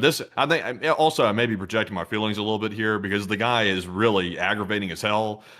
Because he's holding the whole thing up. And also, folks, it's like if you can't handle the heat, it's like nobody's forcing you to stay there. It's like you can resign and leave if you don't want to handle the heat. Like if you're like, listen, I can't put my family in jeopardy. The Russians are threatening us and stuff like that. Then I'm going to step down and walk off and let someone else who has a spine handle the situation. You could do that too. Man, Harry Potter and the Legend of the Frozen Assets, like, this guy's got to get to it, though. He's got to resign or he's got to get with it, one or the other. And also, I would have to agree with Matthew's frustrations on this. This is an incredibly annoying sort of a situation to be in, because the guy can't take a death threat or two. Like, everyone gets death threats when you're in the public. It's a part of doing a job in the public. Like, you're going to, like we've gotten death threats from every corner. We're technically on a Russian hit list with a lot of other people right now. It's like, you just got to get on with it. It's like, technically we could end up seeing our last day today or tomorrow. It's like, well, that doesn't stop us from doing anything. We still go trucking on along on here. And we don't even have the protection of bodyguards or anything like this guy would have. It's like, you got to take the threats and you just got to roll with the flow and keep doing what we got to do. You can't let them freeze up the whole government and stop them from doing something. And that's ridiculous. But anyways, with that, I hope I have addressed that well, at least the best I can. And we've also heard that apparently no deal was reached earlier, and then a deal was reached. So apparently that news was a little preliminary, and it actually appeared that the plan, that the details or the plan had failed, but then 90 billion was approved. So that was incredibly good to hear. So now it is time for us to move on into, actually before we get to Ukraine, because that's our biggest piece of news left, we're actually going to drop on down into the middle of the East again. But before we do, I do want to talk about the possibility of the U.S. leveraging new sanctions if the Russians don't accept the deal. Matthew, are people believing that that's going to happen, or are they thinking that's a load of hot air? All right. So just for context, by the way, there currently is a bill that's been introduced in the House. It's a bipartisan bill, which does introduce this new round of sanctions on Russia. It has not been voted on yet, but it will be voted on. And also we're hearing as well from the top officials in the administration that new rounds of sanctions may be imminent on Russia because they won't agree to a deal, even though they just came out today and said something along the lines of Zelensky's holding it up again or something like that. Like I said, Manic Monday moment again. But Putin's now warning of consequences if they do that to Russia. They're saying, don't do that, or there will be consequences, which Russia says that about literally everything. So what happens? 43% said the United States is just bluffing Putin yet again and will not sanction him, while 40% said USA will sanction Russia hard, while 8% said it's completely false and not true. And it obviously is true. The talk of sanctions is a real deal because there is a bill in the Congress about it. So it's a real talk. But is the USA going to follow through with it? They're going to hem-haw around with it. I can tell you that. They're going to try to drag it out like usual. They're going to try to stall on it. Eventually, they'll probably end up sanctioning Putin later on down the road again, but it won't be immediate. Don't count on it. But Enforcer, what say you? I'd have to say, yeah, the U.S. is probably bluffing again. We've said this before, and it doesn't really amount to much of anything. They'll shoot down the peace deal, and then we'll pretend like that never happened, and then we'll work off of the fact that we're pretending that it never happened. So that would be my honest assessment, folks. I don't really think a lot's going to come out of this. I'll be entirely honest with y'all, not trying to sound political here, but I have completely lost any faith in the current administration having a backbone whatsoever. So I would assume that whatever is going to be the worst course of action to take that's going to portray America in the worst light possible in foreign policy is probably going to be the action that's taken. Because whenever there's a clear and obvious answer to something, we usually take the completely opposite answer than the one that we should be taking. Like, for example, when we start escalations against Venezuela, you bomb them now. You don't sit there for 4 months hee-hawing around. It's 4 months later, now the Chinese are getting involved. It's like we're losing our window. We have to act now or later. And like we have to act now or we'll never act. And we just keep hee-hawing around down there and talking about we're going to bomb them tomorrow, and then we never do. We just got to get to it. And also on top of this, we're going to sit there and say if the Russians don't accept it, we're going to sanction them into oblivion. I can promise you, folks, that the Russians are going to shoot this thing down like normal.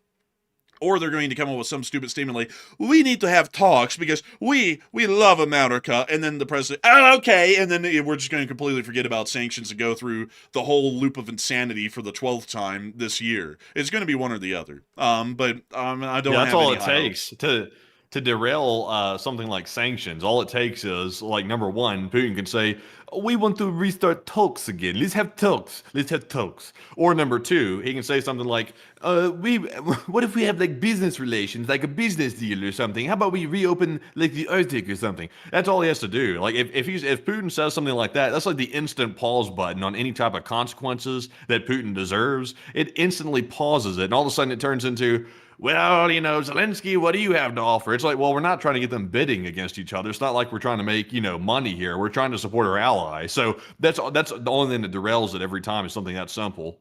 And also someone said, I think you're starting to get brainwashed. Okay, tell me when in the world that has not happened. I'm literally going off of the pattern that we have over the whole year. If we were getting brainwashed, we would just say something that wouldn't be true. This is the pattern that's been going on the whole year. We get to the point where we say the Russians are the ones holding everything up. We're going to sanction them if they don't agree to the peace deal. And then the Russians pull out this move. The president is a very smart man, and smart men keep talking to Russia. And then we go through the whole process again from square one just because of that statement. Or they say, we would love to talk about peace because we love peace. We are people of the dove. And then we stop and we go back to square one. We've done that so many times this year. This is a literal repeated pattern. It's not something that I'm just coming up with to sound biased. This is literally what's been going on at least 10 times this year. We've gone through this 10 times over now. And I'm betting you money that when it comes around to Monday, we're probably going to see it start over again. I will be absolutely shocked, and they'll have made the completely right move if they actually see the Russians shoot this down and we move forward with sanctions. I'll say finally they broke the cycle and that was the right move to make. But for now, going off of how the last 10 times have gone, there's literally no other way to analyze it than if the last 10 times went this way, this next time is also going to go that very same way because the pattern's never been broken. Yeah, and also don't wash your brain. Like washing the brain, use the dry cleaners, folks. Don't wash the brain. Yeah, I would say do not wash your brain, folks. You should actually more so allow it to dry because that's better. But moving on from that, we are going to be moving down to the Middle East. We did see that the Russians are apparently providing armored cars to Iran. In the middle of an armor shortage in Russia, they're shipping out armored cars to Iran. You can't make sense of this stuff. Apparently, they're still trying to help out their allies with whatever scraps they can scrounge out of the country. Meanwhile, ISIS appears to be taking larger control in Syria. We're now hearing that they are controlling the highways around the city of Idlib, and they've even set up checkpoints along the Aleppo-Damascus highway, which is the M5, which is the artery of the country, conducting searches for members of the military and the security forces. If they find them, we assume that they execute them. Right now, ISIS is controlling the major highway to Aleppo and all the way down to Damascus right here at Idlib. So I gotta be entirely honest with y'all.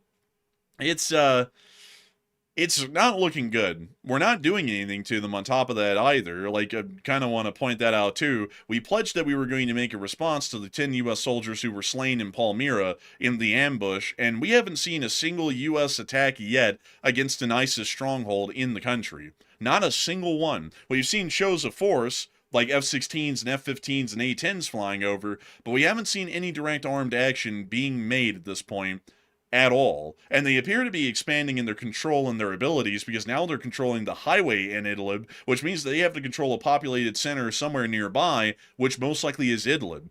And that's also another important thing to point out for folks, is that the HTS, which Al-Jilani still controls technically, started in Idlib, and it was a radical Islamic faction that was an offshoot of Al-Qaeda, but got its approval to be created from Al-Jilani, who is the leader of ISIS. So while a lot of people were trying to say a while ago that the HTS and ISIS hate each other, there is enough of an ideological overlap that if people started to become disillusioned with Jilani, the clear step would be to just hop over from the HTS right into ISIS instead. And it appears that might be what people in Syria are doing, that affiliate themselves with radical Islamic ideology. We need to do something faster. This situation is going to devolve wildly out of control, just like it did in the mid-2010s. Sadly, we'll have to wait for this poll to marinate. I was actually hoping that we could have it right now, but it was just put up. So we're going to give that a minute before we get around to talking about that. But the situation is not progressing in any sort of a fruitful way.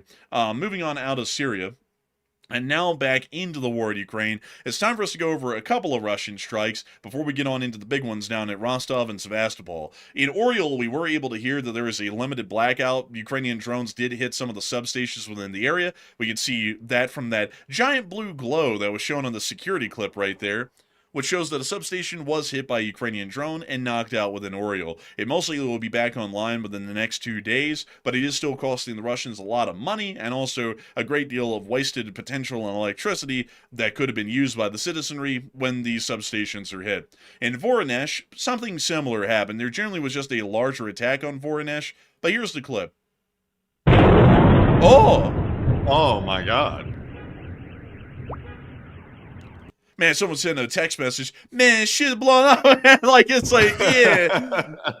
Hey, yo, it sounds like the ops are spinning the block. Get out of here and post up. Let's say Voronezh split. But anyways, moving on out of Voronezh and on further down and into the area of Belgorod. We actually got the clip, folks, of that S-400 battery that the Russians said was targeted and destroyed. We finally got a clip of it from a Ukrainian drone showing the destruction of that air defense unit. There goes the drone. Right onto the missile. Oh. Oh. That thing be cooking. Money down the drain. Flush it down the drain. Oh, and they're getting the second one, too. What a surprise.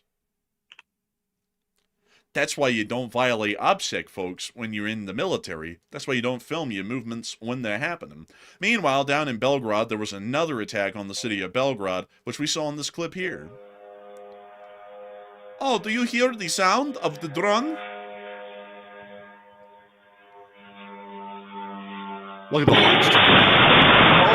Oh my god! Oh my god! The lights really turned on, man. They turned on all the lights. Man, people started turning on their lights around here going, what's going on out here? Bro, they didn't know that Hiroshima was about to happen like a couple of blocks away.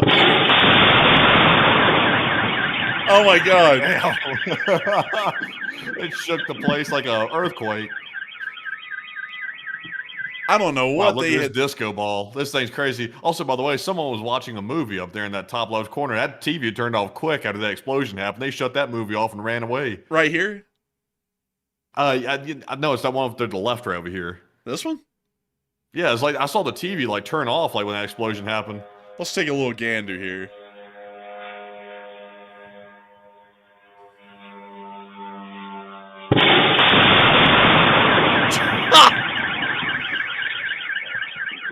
Obliat. Dude, someone's got a red alert going on downstairs, bro. Like, the lights turned on and they're flashing. Like, dang. Honestly, though, this explosion was crazy. Honestly, what makes it even crazier, man, is that the sound beat the actual video here. Bro, this looks like it's literally out like a nuclear explosion test clip. Like, my god, man. That's And crazy. it's shaking the whole place. Like the commie blocks are getting rattled. Bro, the commie blocks are getting blasted by a radioactive hellfire, it seems. Like, let's see. Nuclear test footage. Let me go see if I can show y'all one of the images. We can't show any of that, by the way, like unless it's an image. Yeah, it's going to be an image. Let's see. Nuclear test footage, buildings. Let me see if I can get... Oh, yeah, this is what it... Bro, that clip right there looks just like that. It really does, honestly. Honestly, man, that is insane, the explosion here in Belgrade. We don't know what it hit at the moment, but we're going to be trying to figure that out in the next day when we get more information. Moving on out of Belgrade, though, I do want to take a little bit of a moment to address the ongoing situation in Syria. And Matthew, what are people thinking about that, and what are you thinking about that as well? All right, so let's address the Syria poll because we just covered that big news out of Syria that ISIS is starting to control some major roadways and highways inside of Syria, which is a terrible change, by the way, and indicates that Jelani's a little bit behind the curve in keeping control of his territory. Right now, we're seeing that Syria reports ISIS has set up checkpoints in the country to check for Jelani's forces, and we don't know exactly what's going to happen after they find them, but you can only imagine what a group as nasty as ISIS is probably going to do. It's probably going to be horrific, but what are your thoughts? 36% said Syria will likely fall under new control because Jelani can't keep his country under control, while 24% said Syria will fight ISIS away soon and keep the country, and 30% said Syria will need to rely on the USA to fix the situation.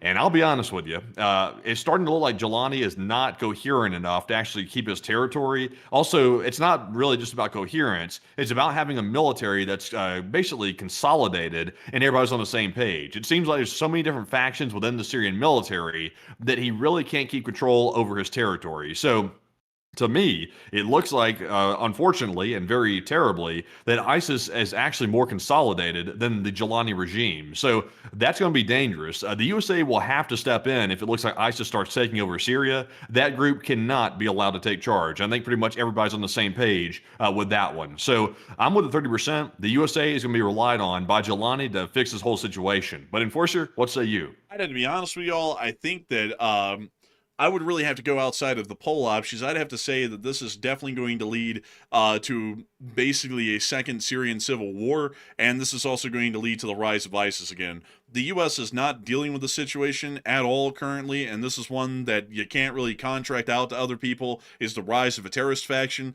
They're clearly rapidly rising within the area currently, and they're basically unopposed at this moment. The Jelani government doesn't really appear to be effective at trying to combat them, so this is most likely going to lead to a large part of the Syrian nation once again falling under the ISIS flag. Not a great situation to be in. And I gotta be honest with y'all, folks, I really don't know where America is. We've already seen that 3 American soldiers died in Palmyra due to an ISIS attack, and it's been about 5 days now, and there has not been a single U.S. bomb that we can account for or have been hearing about from the U.S. Department of Defense that has been dropped on an ISIS soldier's head because of what they did to the U.S. soldiers in Palmyra. Not a single action taken in 5 days. As a matter of fact, they're acting like it didn't even happen now. They don't even make any statements about that anymore in the U.S. government about what we're going to do to them. We're basically, we're like, what this is, folks. Like, not to make this sound political, but I gotta draw the comparison here. This is exactly what the Obama administration did in the earlier 2010s when ISIS was starting to form in the region, and the U.S. government went, oh, they're no big deal, it's not really that big of a problem, I'm sure they'll come to pass. And then they ended up becoming a huge threat in the region that we had to deal with. We're basically doing the same thing again right now. Some U.S. soldiers got killed. We went, not that big of a deal. It's just a couple of Americans. Who cares? You know, Americans don't really matter for anything. So there will never be a response. And we're literally letting them grow. I mean, we're literally hearing about them growing within the region.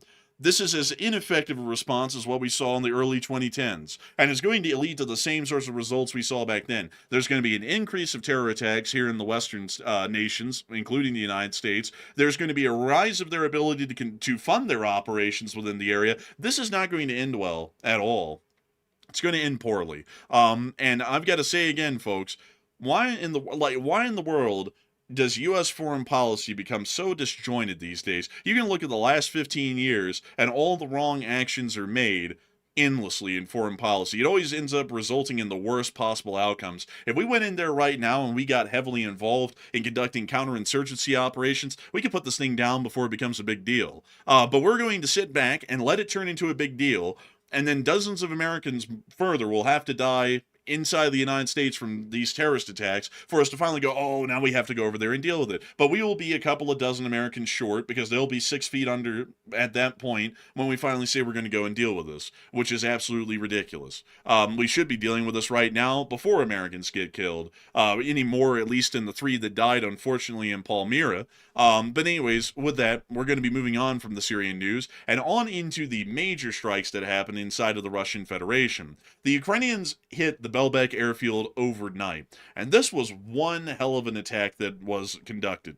The Ukrainian armed forces have hit Belbek many times over the years, and last night was no exception. From what we understand, in Belbek, the Russians lost an entire MiG-31 with a full armament on board, along with a Pantsir S-2, 2 Nebo long-range radars, and a 92 N6 radar for the S-400 air defense system. Here are the stills or pictures from the drone attacks that the Ukrainians conducted, confirming that they did destroy a MiG-31, a Pantsir S-2, also the Nebo long-range radars, which were 2 in number, and also a 92 N6 radar for the S-400. It was a wildly successful night. They knocked out at least 3 air defense radars, possibly 2 to 3 air defense batteries as a result, and also knocked out a short-range Pantsir. So it was a very good night. And they also got a MiG-31, which is an incredibly rare aircraft loss for the Russians these days. Additionally, we also were able to see, at least to cover this clip, that the MiG-31 was destroyed. I put this in earlier, and I didn't cover it in the short war video, but just to show you what the duplicate was, it was just the still of the singular MiG-31. Meanwhile, the Russians are bringing in missiles into Crimea as much as they can. Pictures did emerge today from the city of Kerch, showing them moving in more S-300 missiles, or S-400 missiles, to try and improve the amount of available munitions for their air defense, possibly around the Kerch Bridge. Up in Rostov-on-Don, however, the situation was very much exciting, much like it was down at Belbek. At Taganrog, which is kind of a suburb almost of Rostov, there were ongoing attacks tonight. Take a listen.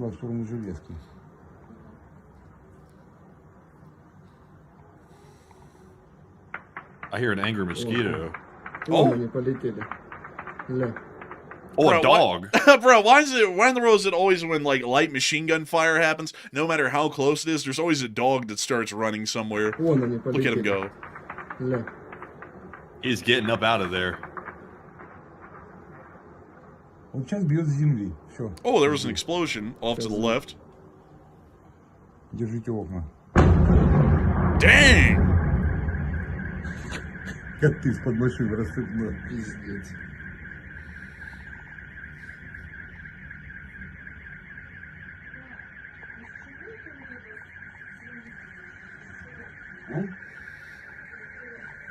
Вот такие вот дома. Вот такие вот дома. Вот прямо над домами летят. Прямо над... Moving on from that clip, we also have a second one. You hear that air defense fire again, the snap, crackle, and pop.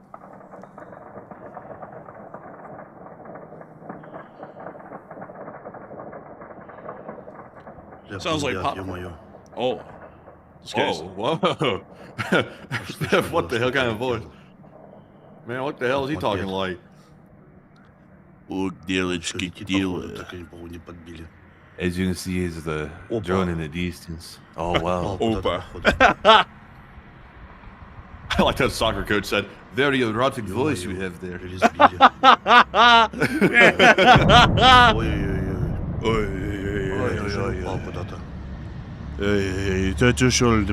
Стреляли в него, и он полетел дальше, в сторону порта. What the hell's that? Dude's got a shipment pulling up in the middle of this attack. Let's see, Rossiyski Prime for Vadim. That is me, bring it in. I don't think I will. Would you like to come in here and deliver the package?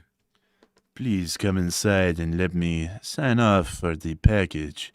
No, I think I'm good, man. You can just take it here at the doorstep. I think I'm just going to take a picture of it and leave now. I think you can take a picture of my package. Okay, man. I'll see you. Whoa. I'll see you around, buddy. But anyways, we also get to see that Rostov-on-Don was actually hit not by drones last night, but by missiles. Listen and learn.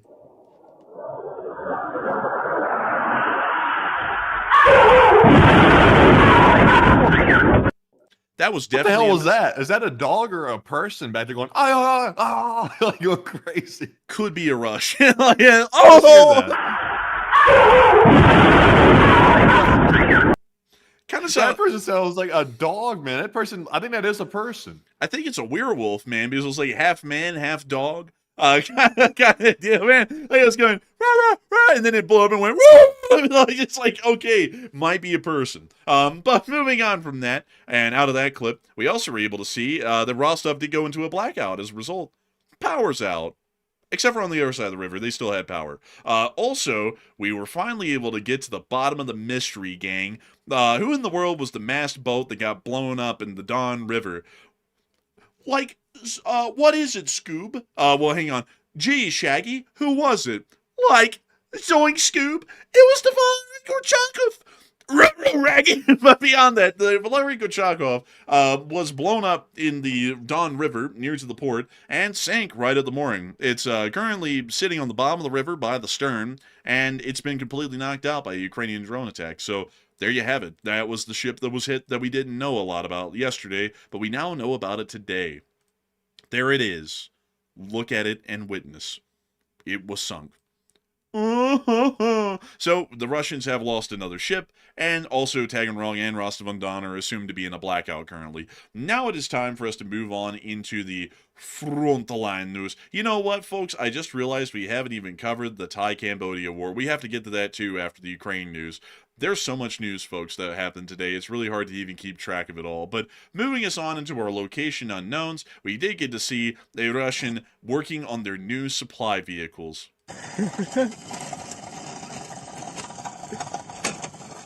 Давай быстрее.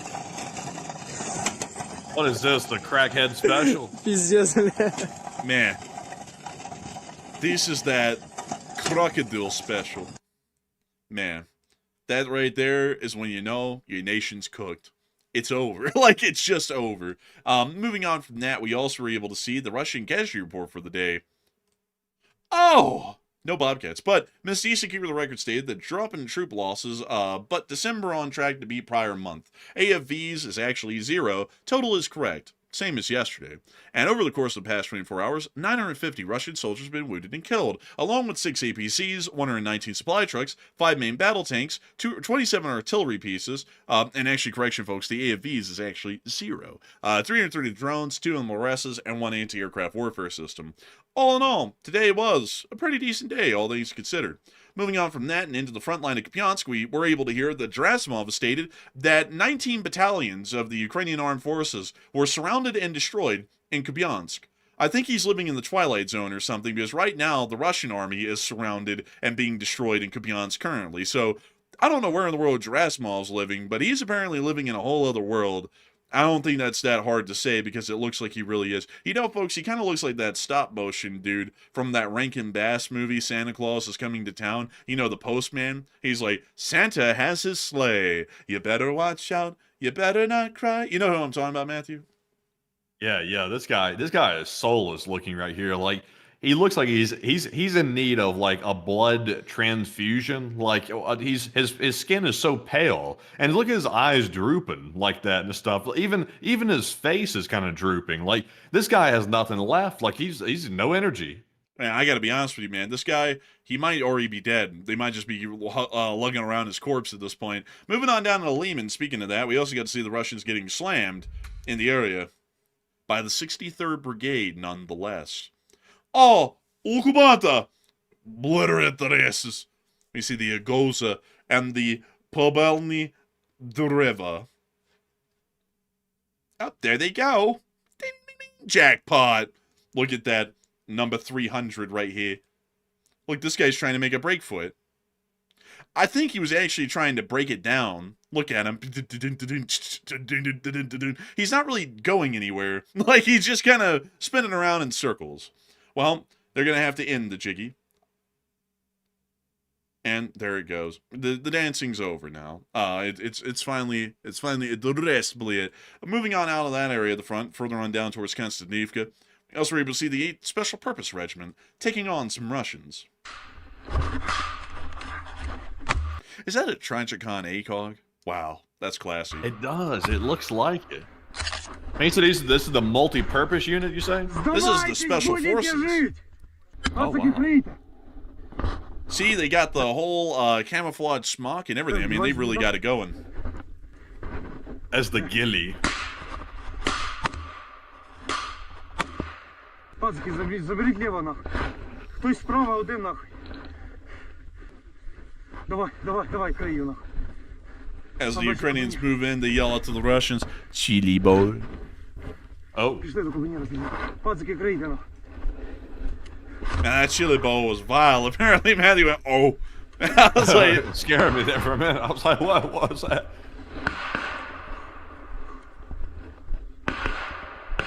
see them moving on in. Gunfire in the distance.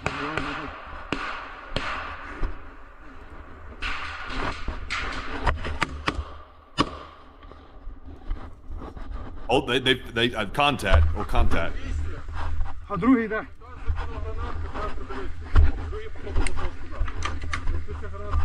Пішка, пацани. Один сібать, давайте в червону.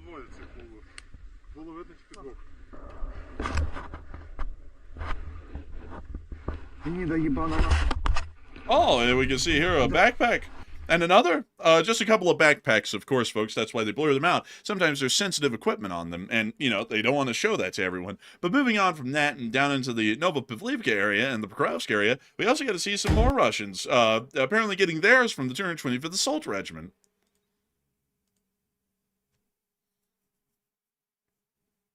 Beta is not activa. Only alpha is activa. Man. Oh. What color is your Bugatti? Oh my look, God. a boat. The Russians are in inflatable boats in the middle of a lake. Wow. The dumbest place they could possibly be. This is their navy at this point. Honestly, this is actually more seafaring than the Russian Navy is at this point. The inflatable boats didn't really pay off. They fit two guys into that little thing, too. Oh, like he was smoking, too. He didn't even have both hands on his rifle.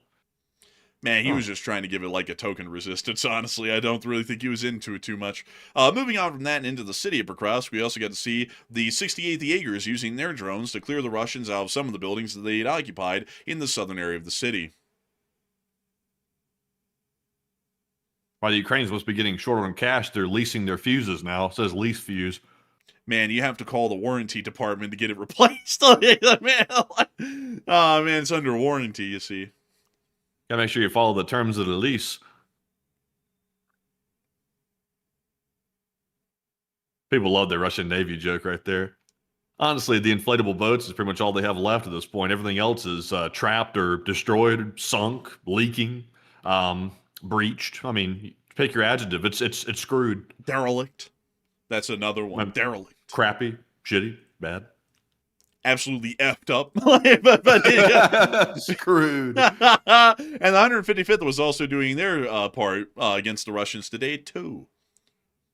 And I've seen about 3 comments of this in, like, the past 5 minutes, so I'm going to take a little moment. People are like, these are human lives! And yeah, they are, but this is a war, and we're in it to win it. Like, if you want to take the whole human life thing, the Russians can scalp you, not me. I'm rather be here for trying to make sure that the Ukrainians and our side continues to protect our people. And because it's a war, and you can't fight a war without breaking some eggs to make an omelet, that's just a part of the breaks, I guess you could say. Them's the breaks. If you don't like it, maybe you ought to not be paying attention a lot to war. Maybe go watch football or something. You know, maybe that would be better for you. But that's the end of the clip right there. And with that, we're going to be moving on out of that clip, or out of the clips from the battlefield of Pokrovsk, and we're going to be moving on and out of Ukraine for a moment, and all the way down into Thailand and Cambodia, because we actually forgot to cover this a little bit earlier. So we are now circling back to Southeast Asia to get to this. The Thai and the Cambodians are still going at it today, and crazily enough, folks, we got to see something that I would have to say is purely exquisite. Matthew, try and take a guess at what this vehicle is while I try and pull it up on the second screen. One guess. I really can't see much of it, I'll be honest with you. But if you give me enough time, I can scroll through our Twitter page and find the post.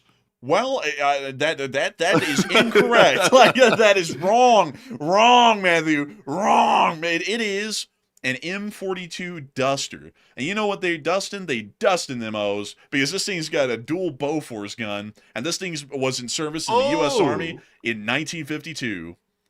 Oh, nasty. This one was in Nam. Damn, that's what they doing out here rolling on wheels like that. Man, it's just, you know, honestly, man, like, the Thai are way better off than the Cambodians, but they also kind of have, like, a rolling museum themselves in some ways. So, quite interesting, though. They're actually using an American Duster. And they're also, by the way, I like the way they named the stuff. They literally called it the Duster. Like, there's no bones being made about that name. They're going around dusting. It's like they weren't shy about the names on some of these things back in the day. Man, like, back then, man, they said, when this thing was going into service, man, what should we call it? Man, honestly, this might be an anti-aircraft gun, but this thing would be pretty good at wiping out some North Koreans. We'll call it a Duster. It'd be dusting them away with them dual Bofors. And this thing packs they said this is the M42, the faster effer-upper. It's like, damn, let's get okay. It's like that's pretty bold right there, I must say. Man, this thing also, by the way, this thing is dusting some infantry. It has a dual Bofors gun. It's a dual-mounted 40mm gun on this thing. So while it is technically a self-propelled anti-aircraft gun, what it really is an anti-infantry machine. And this thing can lay some infantry low pretty quickly and keep them low. So, pretty interesting little vehicle. We think the Thai are going to be using it against the infantry of the Cambodian army. But here it is going down a country road. Country road! Also, another thing that's an antique is this Browning 1919 air-cooled machine gun that they have at the back of the Duster. So, I mean, this thing is literally a rolling museum in every way. Oh, damn, they got those sick beats. Okay, we're going to have the music. Man, they rolling down here, getting down, man. They dusting them down and they getting down. They had the bongos going. And also, another clip, well, actually, a few other clips that we got. Let me zoom this out so that way we can show you all the word. A few other clips that we got. We also got to see a Krongpoi pet. There were ongoing airstrikes again by the Thai. Take a little look. There's the smoke rising in the distance.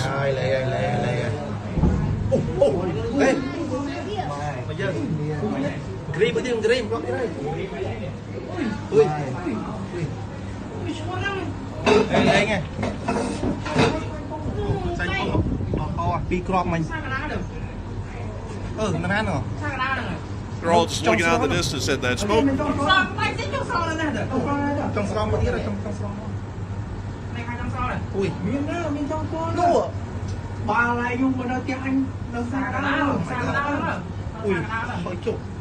What a fascinating language.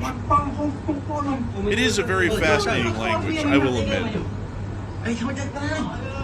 They just kept looking at the smoke rising from the explosion, by the way, so that's pretty much the whole clip. We also got to see near O Smack that the Thai smacked the Cambodians again, really living up to the pun. Oh, there was the boom. This one guy's about to lose it. There he goes. He's off.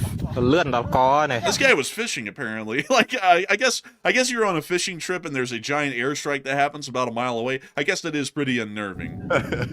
he thought the carp were fighting back. Bro, he sat there and said, damn, these bash be like going off today. Like,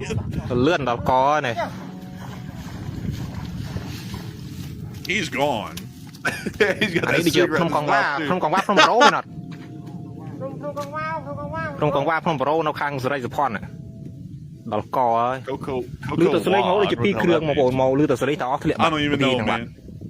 ផឹងហើយសូមរមើលចារកម្មផងបងប្អូនវាមិនដែលណាសុកសុកវារស់ច្បាស់ទេបើវាកវែលត្រូនមួយថ្ងៃហី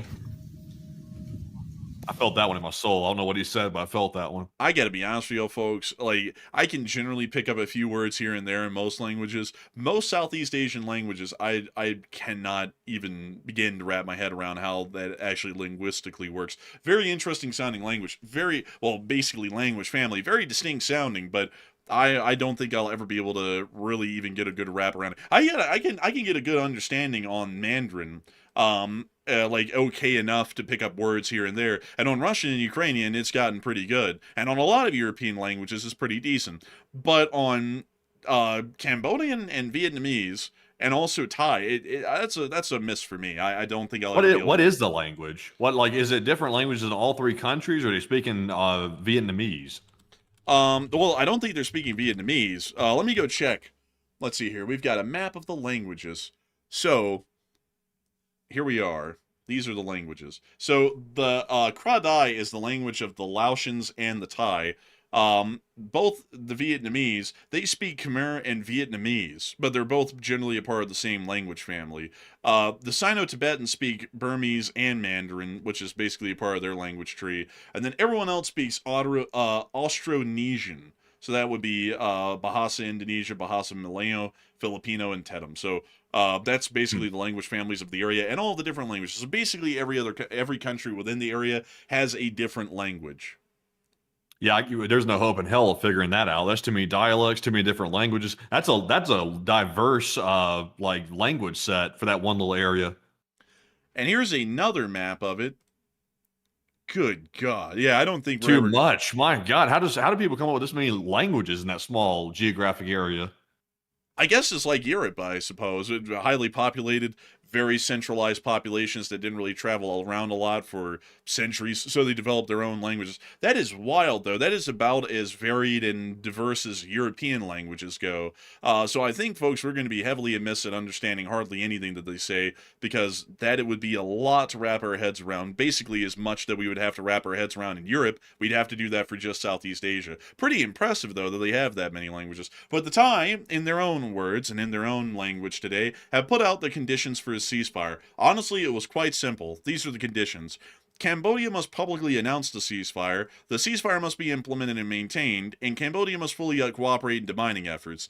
Those were the three only terms for a ceasefire to go into effect. Very easy to meet those terms. This is basically what ceasefires are supposed to be. It's just a cessation of conflict, again, to see where they're going from there. So this should be pretty easy for the Cambodians to meet. So the casino war might be coming to an end within the next several days, possibly, or it might not. We'll have to see.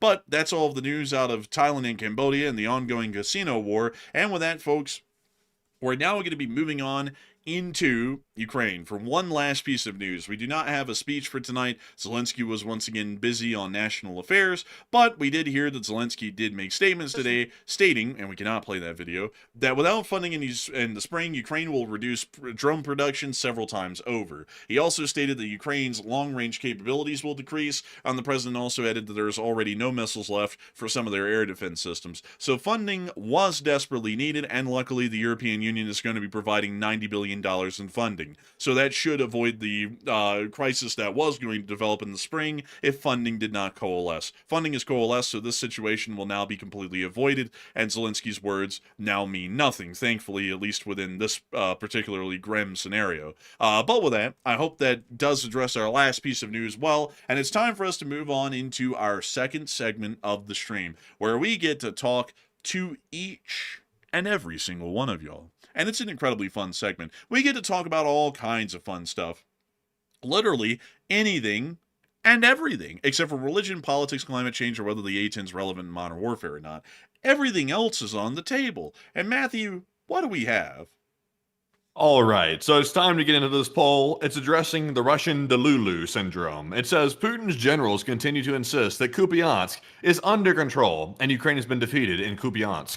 What's going on? 62% said they cannot risk telling Putin that they've lost, while 22% said Putin's instructed them to say that they've won it to basically save face, and 11% said the generals actually believe their own lies. They've gotten that Delulu. So me personally, I think that Putin knows what's happening there. Putin would have to be the biggest idiot that's ever walked the planet not to know what's happening in Kupiansk. Zelensky was standing there, and I'm sure they watched the video of Zelensky standing right outside of Kupiansk and showing the Ukrainian forces moving in. So there's no way that Putin can't know about it. So the generals, they can't hide something that massive. Like the generals might be able to hide smaller failures, but not something this large. So I think Putin's telling them probably to say this. They're trying to save face. They're trying to cover this up and act like it's a win. This is probably the hardest cope I've ever seen come out of Russia when it comes to a territorial loss. This is a very, very embarrassing situation here for cope. But Enforcer, what say you? I'd have to say it's absolutely obscene the amount of cope that they're going through at this point. I'm guessing that they all have to know, and they're just not wanting to admit that Kupiansk has fallen to the Ukrainians again in a counterattack. So I would have to say they probably are just scared to tell Putin. Kind of like how everyone's scared to tell the Saudi crown prince that the line is a failure and they're going to have to abandon that very soon. They're also holding off on telling him that because, Matthew, have you heard about that recently, about the whole deal with the line? They stopped building it or something? I saw a video and a thumbnail about it, but I didn't watch it. So apparently, from what they're saying, the company that's building the line, which you can see it right here, they're only building phase 1 now, which is, I think, about 1.5 miles of the projected 120-mile long building, and it's pretty much expected that it's probably going to die there at phase 1, and it's never going to become the full 110-mile long line that they were originally planning for. So basically, nobody wants to tell the Saudi crown prince that this plan was entirely infeasible. So they're going to try and finish at least some of it, and then say that it achieved its value in that little bit that was done. Oh, if that's true, that's honestly a blessing in disguise. The line sounds like it was a bad concept to begin with. I'm not sure who came up with that idea, but it didn't sound like a good concept. It was futuristic, yes, but not every concept should probably get off the ground. It sounds dumb. It's like, who's going to have like a 100-mile long line, like a building, that you're supposed to transit on? It's like, that seems a bit silly.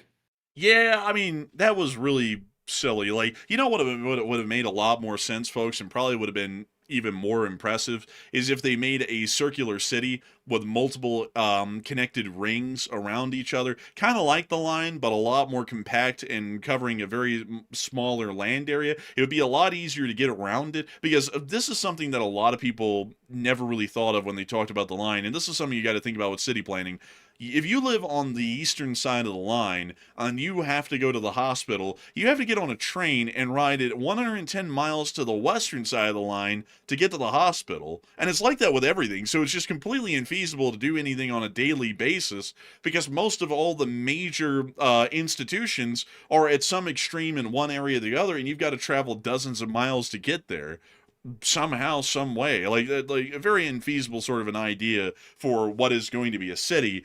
And on top of that, the amount of resources that would be needed to make that happen would have been unreal. I mean, it's already unreal for 1.5 miles, because it's literally an Empire State. Well, it's taller than the Empire State Building, and it's a 1.5 mile wide building that's taller than the Empire State Building. And the whole thing has to be made out of steel and supported structures and all that sort of, like the amount of concrete needed and rebar needed for that at 110 miles, absolutely unreal. Like, it would be impossible to get that kind of resources and do that in any timely manner.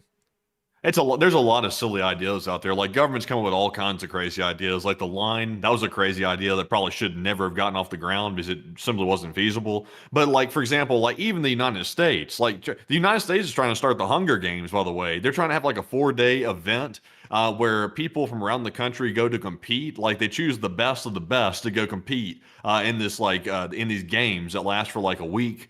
And they bring in the best athletes and they have them compete against each other. And I guess the billionaires get to sit back and watch the Hunger Games going on, I guess, at this point. So interesting ideas out here, really. I'll be honest with y'all. Also, by the way, I'm being a little facetious here. The U.S. has announced something called the Patriot Games. It sounds like it could actually be a decent idea. I'm not going to just bash it just to bash it. It's like some type of deal where it's like the U.S. version of like the domestic Olympics or something.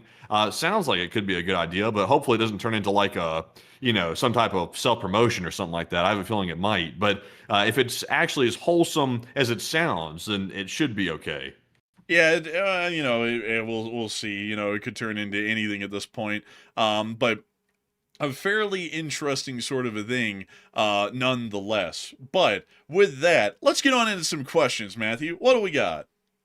All right, so jumping into our first super chat here, this one goes to none other than Bobby, also known as LC39A. And thank you very much, Bobby, for that massive $100 support. And we do appreciate that very, very much. And of course, like we always say, got to give Bobby his credit. He is bankrolling the channel all the time. And we sincerely do appreciate that, Bobby. And that does keep us running. And Bobby said, Russian scammers scamming India. You can't make this up, LOL. No, you can't. Like, you can't make it up. Like, who would have ever thought that India has to put out a scam advisory, considering that India is basically the home of the scam? I gotta say, really crazy, honestly. And I gotta say, Bobby, Good thing that you're here tonight, because that was one hell of a thing to report on right there, is that they had to put out a freaking scam advisory. So humongous thanks to you so much once again for the support and helping this channel to keep on running. Because if it wasn't for folks like you, we wouldn't be able to make this channel possible, and we wouldn't be able to keep it rolling. So humongous thanks to you so much once again. And with that, we are on to the next one. And our next one here is going to go to Xanderman1995, and he puts in a $50 support. And thank you very much, Xanderman, for that support, by the way. He said Crusher Guy here, and it's Crusher Guy. They've changed up the usernames, by the way. I think it's been a minute since Crusher Guy put in a super chat. The YouTube changed it up. Sadly, we don't have any control over it, but it's good to see you once again. Thank you very much for that support. He said Crusher Guy here, and do y'all think NATO is ever going to respond to these intrusions? And also a little off-topic domestic news. Lost Greg Biffle and family in a plane crash today. And also I heard about that, and condolences to them and their family, by the way. And he said took off and reported a problem and turned around and then crashed on approach. And I gotta say, that's incredibly unfortunate to hear. My condolences to them as well. I gotta say, a big thanks to you so much for the support and helping this channel to keep on running. And also to readdress the first part of your question. Let me see here if I can get to it. I don't know if NATO ever will, Xanderman. I'll be entirely honest with you. It seems like it's unlikely that they will. Everything that is a major situation ends up becoming a smaller one. And so I would highly doubt that there's going to be any sort of a response by NATO, or at least by Estonia, at least in this instance. With that, I hope that does address that well. And a big thanks to you so much once again for support and helping this channel to keep on running. Because if it was not for folks like you, we wouldn't be able to make this channel possible, and we wouldn't be able to keep it running. And so with that, a big thanks to you so much once again. And with that, we're on to the next one. All right, and moving on to our next super chat, we've gotten another massive one, this time from Solid Stellar 6269, and thank you very much, Solid Stellar, for that massive $100 support as well, and we do appreciate that very, very, very much. And they said, when the Ukraine-Russia war started, the previous administration did a poor job at emphasizing the importance of supporting smaller countries to show our projection of power, and the R was lowered on purpose. And I would definitely agree that the prior administration definitely mishandled the situation, and that's why we're seeing that a war has started here with the war in Ukraine. But I would also have to say it would have started really either way, because with the Ukrainians starting their ascension process into NATO, the Russians' ambitions of retaking Ukraine would have disappeared if they allowed for it to happen either way. And while a lot of people say that a strong leader would have avoided the situation, I'm actually of the belief that no leader could have avoided the situation, because at the same time, everyone said a strong leader would bring a peace in Ukraine instantaneously. Well, a lot of people got that strong leader that they claimed was strong, and this war is still going on a year later after that guy took office.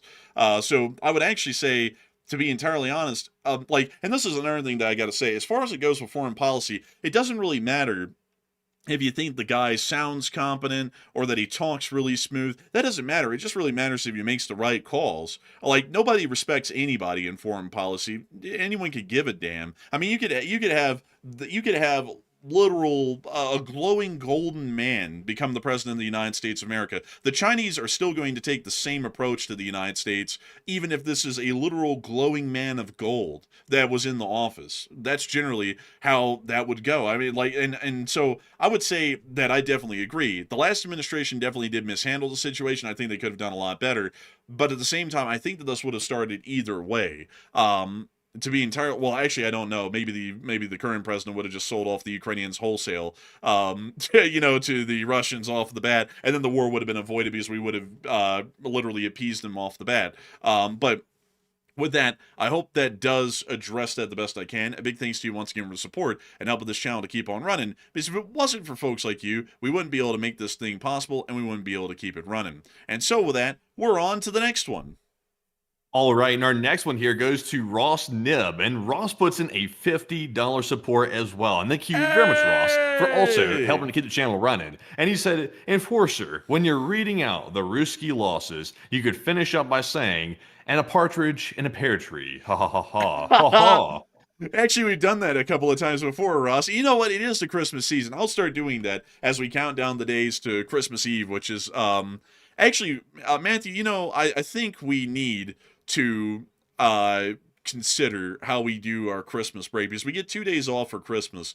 Historically, it's always been Christmas Eve and Christmas Day, but I'm wondering if this year we should do Christmas Day and then the day after Christmas, because, well, I don't know. I mean, not a lot of people are going to be watching on Christmas Eve, so, Yeah, I don't think anybody's watching on Christmas Eve. I'll be honest. I'll be honest, folks, as well. Like, here's my suggestion. We're literally in the news business, and that's literally how we make our living, is being in the news business. But at the same time, though, take off Christmas Eve and go spend time with your family and get your mind off of war, and spend Christmas with your family as well and get your mind off of this if you can. Now, obviously, there's some of us that do live alone. So, there's some people out there that's like, well, I don't have nothing else going on anyway. But at the same time, though, at least get out and touch grass or something and like enjoy Christmas, because yes, we have to cover the news. It's very important to cover it. But at the same time, though, it's good to have a break, at least a day, to reset, because it's going to be picking back up in 2026. The wars are not ending. So you get yourself a little mental break before it picks back up.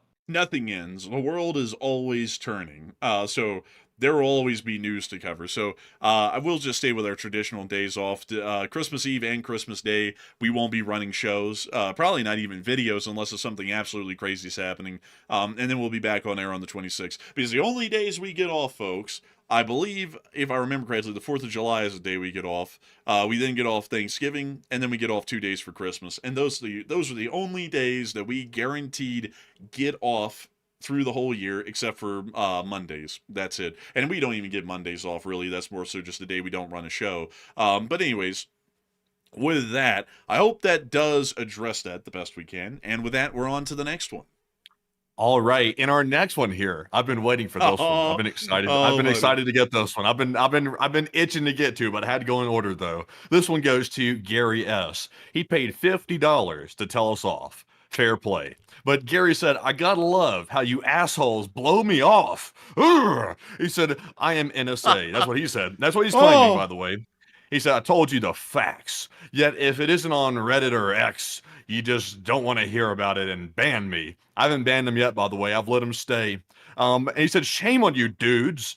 Do you understand who the NSA is, or do you just not want to believe it? Now, I'll tell you something, Gary. I'll tell you something. There's a 1% chance that you work for the NSA. You may work for the NSA. I'll be honest with you. If you work for the NSA, you got me a little bit worried. A little bit worried. Flick my TV on and off if you really work for the NSA, by the way. I got to say, like, just do something. Like, flick the lamp on, off, something like that. But being serious, though, I actually know people that are contractors for the government in certain different agencies and things like that. And I generally have a gist of how that stuff works. So I asked the dude what his position was, what was his station. He said it's classified, which that wouldn't be classified. You could at least say you could at least say your position. You may not be able to say your station, but you could at least say your position, at least what your skill set is, basically. So he said it's secret or classified or something like that. So thank you, Gary, for the 50. I don't know. I honestly would love to know the psychology behind paying $50 to the channel, which does support us, by the way. We do appreciate that support. But to tell us off $50, I mean, I guess it was worth it to him. But Enforcer, what say you? I have to say, thanks for the $50, but the way you're raving in the chat, I'd probably assume that you have some sort of a mental issue, because not only have you claimed you're a part of the NSA, you also claimed earlier that you're a part of Anonymous, which you certainly wouldn't be a part of if you were in the NSA, because that is considered, I believe, to be an internet terrorist organization by the United States. So probably not a part of both. That'd be pretty hard. That's like being a part of the U.S. Army and Al-Qaeda simultaneously. So probably shooting a 1 in a million chance that you're actually a part of the NSA. Also, the fact that you're raving in the chat like a lunatic would tell me that you wouldn't really pass any mental evaluation to become an employee of the NSA, and if you did, you must have been a convincing sort of a fibber to get through a lie detector and everything else involved.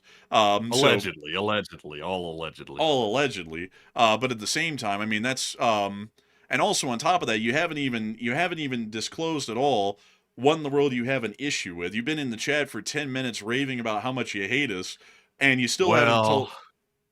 I have a confession to make. He also emailed me too. Oh, really?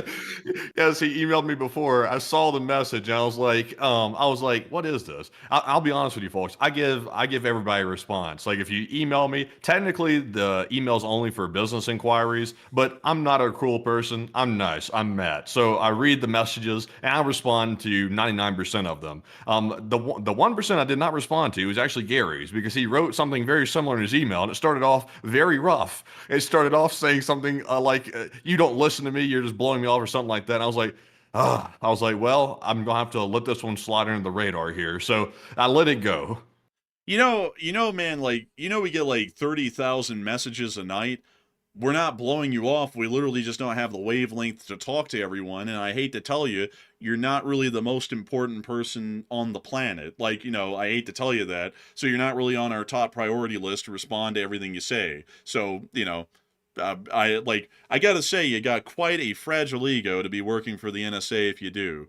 And so apparently this guy, folks, according to his claims, is a part of the NSA. He's also the U.S. Army Special Forces, and also he's a part of Anonymous. So he's a part of an internet organization that I believe the U.S. has designated as a terrorist organization, if his claim's correct. He also works for the National Security Agency, and then he also is in the U.S. Army Special Forces. So now you're batting about a 1 in a trillion chance that that's true.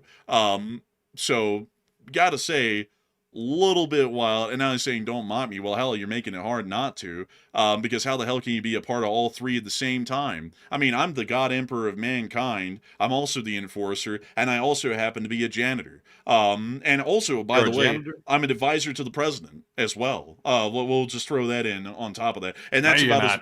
No, you're not. No, you're not at all. Because if you were, we would be making better moves in foreign policy. But I mean, at that point, you're batting a 1 in a gazillion chance that any of that's true. I mean, now you're throwing out anything and everything you can, and you're not really making a convincing argument that you may not have mental issues. So, the big thanks for the support and helping the channel to keep on running. But he seems sane to me. Not to me. Like, you got to be sarcastic with it. No, he seems sane enough. I mean, come on, man. I mean, it's a whole, it's a range. Okay, it's a range. Like I have seen people that are lower on the range when it comes to like being fringe. I have seen worse. Y'all wouldn't believe some of the emails I get sometimes. I don't share them all, by the way, because I'm like, if we shared every single crazy email we got, people would be like, okay, Matt, you got to stop posting all these emails. Like, we've seen enough. I can't take any more of this. So they usually just get the bin, like when it comes to the emails. So I just like sort of brush to the bin and stuff like that. And then I respond to the other 99%. But I've seen crazier. I've seen definitely crazier. And also, he just said, you didn't look at the video, did you? No, we didn't. We never click on external links. What video? Like, if a video was sent, we never looked at it because we never click on external links. Like, I hate to tell this to folks, but when people send us videos, we never look at them. We never look at anything that has an external link attached to it because that could be a phishing attempt. So we never click on any of that. Unless if we're actively having to do something on our end or we're not being prompted by someone to go and click something, we never click anything. Like, I hate to say that to folks, but that's for security reasons. That's a major security risk to click on unknown links that are just being sent by random people. So of course we didn't look at the video. Okay, so I got a way to test him. Folks. Let's see how this goes. So he says he works for the NSA. That's his claim. Yeah, so let's see. So I assume, I'm making a wild assumption here because the NSA has a whole bunch of different people that work for them, by the way. It's not just cybersecurity professionals. But let's see. And the odds are that he probably thinks he's a cybersecurity professional. So tell me, Gary, what is it called when a hacker takes advantage of an unknown, unaddressed security flaw in computer software? Like, for example, an operating system, for example. What is that called? Tell me. And you can't look it up. You got to tell me in like 10 seconds. You can't look it up. So also, folks, now he's saying, apparently from what I'm getting in the chat, that all of the boat strike videos in the Caribbean that are being published by the Department of Defense are fake. Now he's saying, that's what apparently he's saying in the chat now, and that's what I'm reading. Are you for real? Also, he got it wrong. He got it wrong. He got it wrong. He said exploit. That's part of it, but that's not the whole answer, by the way. That's not the whole answer. I saw the answer in the chat, though. Man, gotta say, that's something crazy right there. Is it an open door? Open door? No, it's not an open door. No, open. What, man? What you talking about? Open door? Man, I'm just saying, I don't know anything about cyber warfare, man, at all. I'm taking a pot shot. That's a 0-day exploit, by the way. That's one of the most critical types of flaws in software. It's called a 0-day. It's literally something when they coded the software, they literally had such a critical flaw built into the foundation of software that if it's found out, you can pretty much exploit the entire system, whatever software you're looking at. So usually there's a thing in the cybersecurity industry where there's like 0-day bounty hunters. They actually look for these exploits, and when they find them, they will go to the companies that develop that software and they'll say, hey, look, I found a 0-day vulnerability in your software. Pay me some money and I'll give it over to you. And it's called a bounty. It's a real like career that you can have as a cybersecurity expert. You can do that on the side or full time. And the companies will pay you a bounty for finding it because they get to patch it. They patch it. They also issue some notices saying that they patched it and things like that. So it's a whole like career with that. But I gotta ask this guy, since you're in the NSA and also the Army Special Forces, what unit of the Special Forces are you in under Special Operations Command? I'm very interested in that. Please let us know. But I gotta say, this is one of the most interesting $50 super chats we've ever been given, folks. We got insulted greatly, and they are typing like crazy in the chat. And I see a lot of people are apparently losing favor for Gary here in the chat. It's very hard to garner favor when you're literally ranting in the chat like you're crazy. So we'll see what the answer he gives. I'm sure he's with Meal Team 6. He's with Golf Company. Oh yeah, that's a real one right there. I mean, like here's the thing, man. If you were a part of the NSA, you wouldn't shout that from the mountaintops in a live chat on the internet. Second off, if you were in the Special Forces, you wouldn't say that you were in Special Forces. I mean, this is just absolutely ludicrous at this point. But anyways, I do thank you for the $50. That will get us a great deal of Costco chickens, and I thank you massively for helping this channel to keep running, whether you like it or not. And so with that, we are on to the next one. And our next super chat here goes to none other than Jenna, last name Tolls, have TDS. I think they're referring to total dissolved solids, like in water and stuff like that. But Jenna put in that 20 and said Taiwan is not China. Suck it, bots, suck it. It kind of is, but it's its own China. Like a lot of people look at Taiwan as an independent country. Taiwan is mostly made up of Chinese people.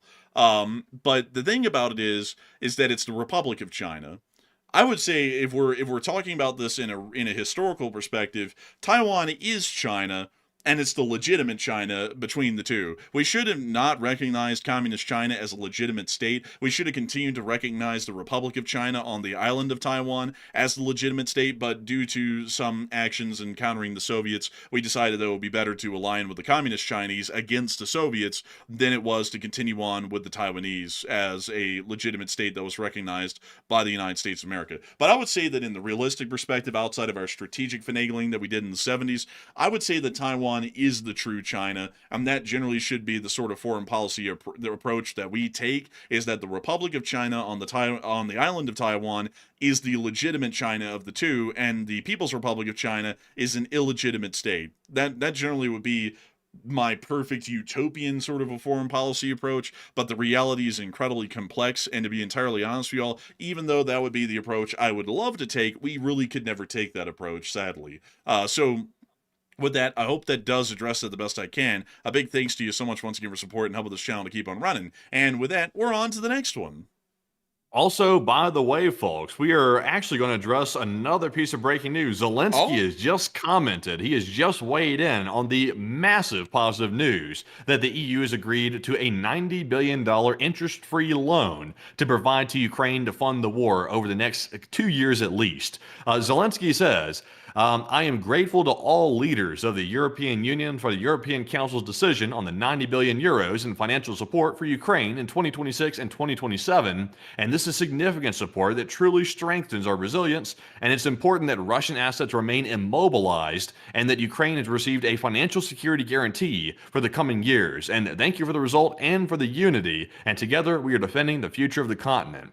So the big deal in his message there, it's obviously a lot of thank yous, but the big deal is, it sounds like the $90 billion loan is going to be the direct defense funding for Ukraine, and the immobilized Russian assets are going to be used to rebuild Ukraine. That's what I'm getting out of it. It sounds like they're going to expect to liquidate those later on down the road and use that to help rebuild the country, about $200 billion worth in rebuilding. So a big thank you out of Zelensky, by the way. He said thank you. He said thank you, Sir Couch, Mr. Couch. But Enforcer, what say you? Man, that couch really is looking something, right? But beyond that, Zelensky does appear to be quite appreciative of the support, and it is good to see. Hopefully, we'll be able to see that the Ukrainian state will continue on with the same sorts of actions that they've been taking in the war so far, as they have proven to be wildly successful, and this funding will help them to continue to remain wildly successful. So, with that, I hope that does address that well, and we are on to the next one.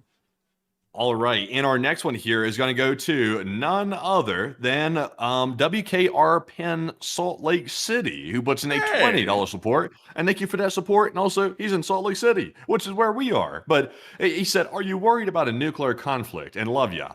Not really. There's a little bit of a higher chance of it happening now than in the past, and the rest of the time that Matthew and me have been alive.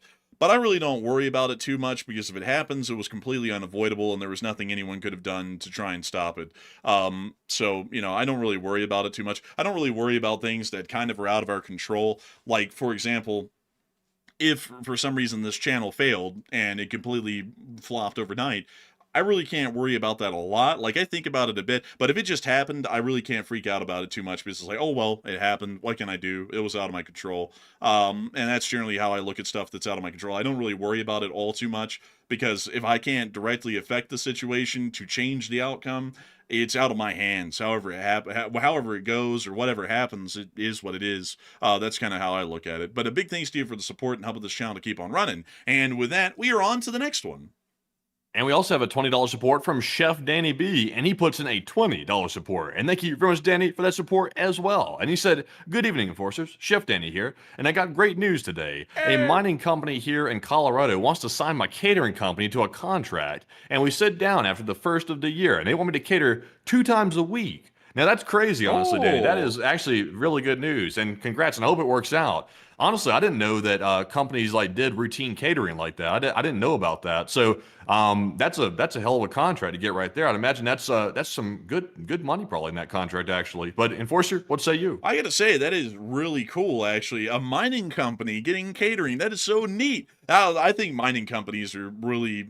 I have a thing, folks, for heavy industry. I find any heavy industry interesting. And y'all hear me talk a lot about trains, but I find mining and steel mills and all that sort of stuff interesting as well. And that is so cool. And also, that's probably going to be a great gig, honestly, especially if it's a long-term contract. So a huge congratulations to you, Danny B. That's going to be great for your business. And if you can get gigs like that, filling up every single day of the week, I mean, that's going to be great. That's going to be incredible right there. I mean, one of them is amazing alone. If you could get more of like that, that would be unbelievable. But a huge congrats to you so much once again. And thank you for sharing the huge news of your great success with the entirety of the Least Spring Army. They're all proud of you, too. I see all the congrats coming in the chat right now for you, because that is a really amazing thing. And so a huge thanks to you so much once again. I hope that does address that well. And we're on to the next one.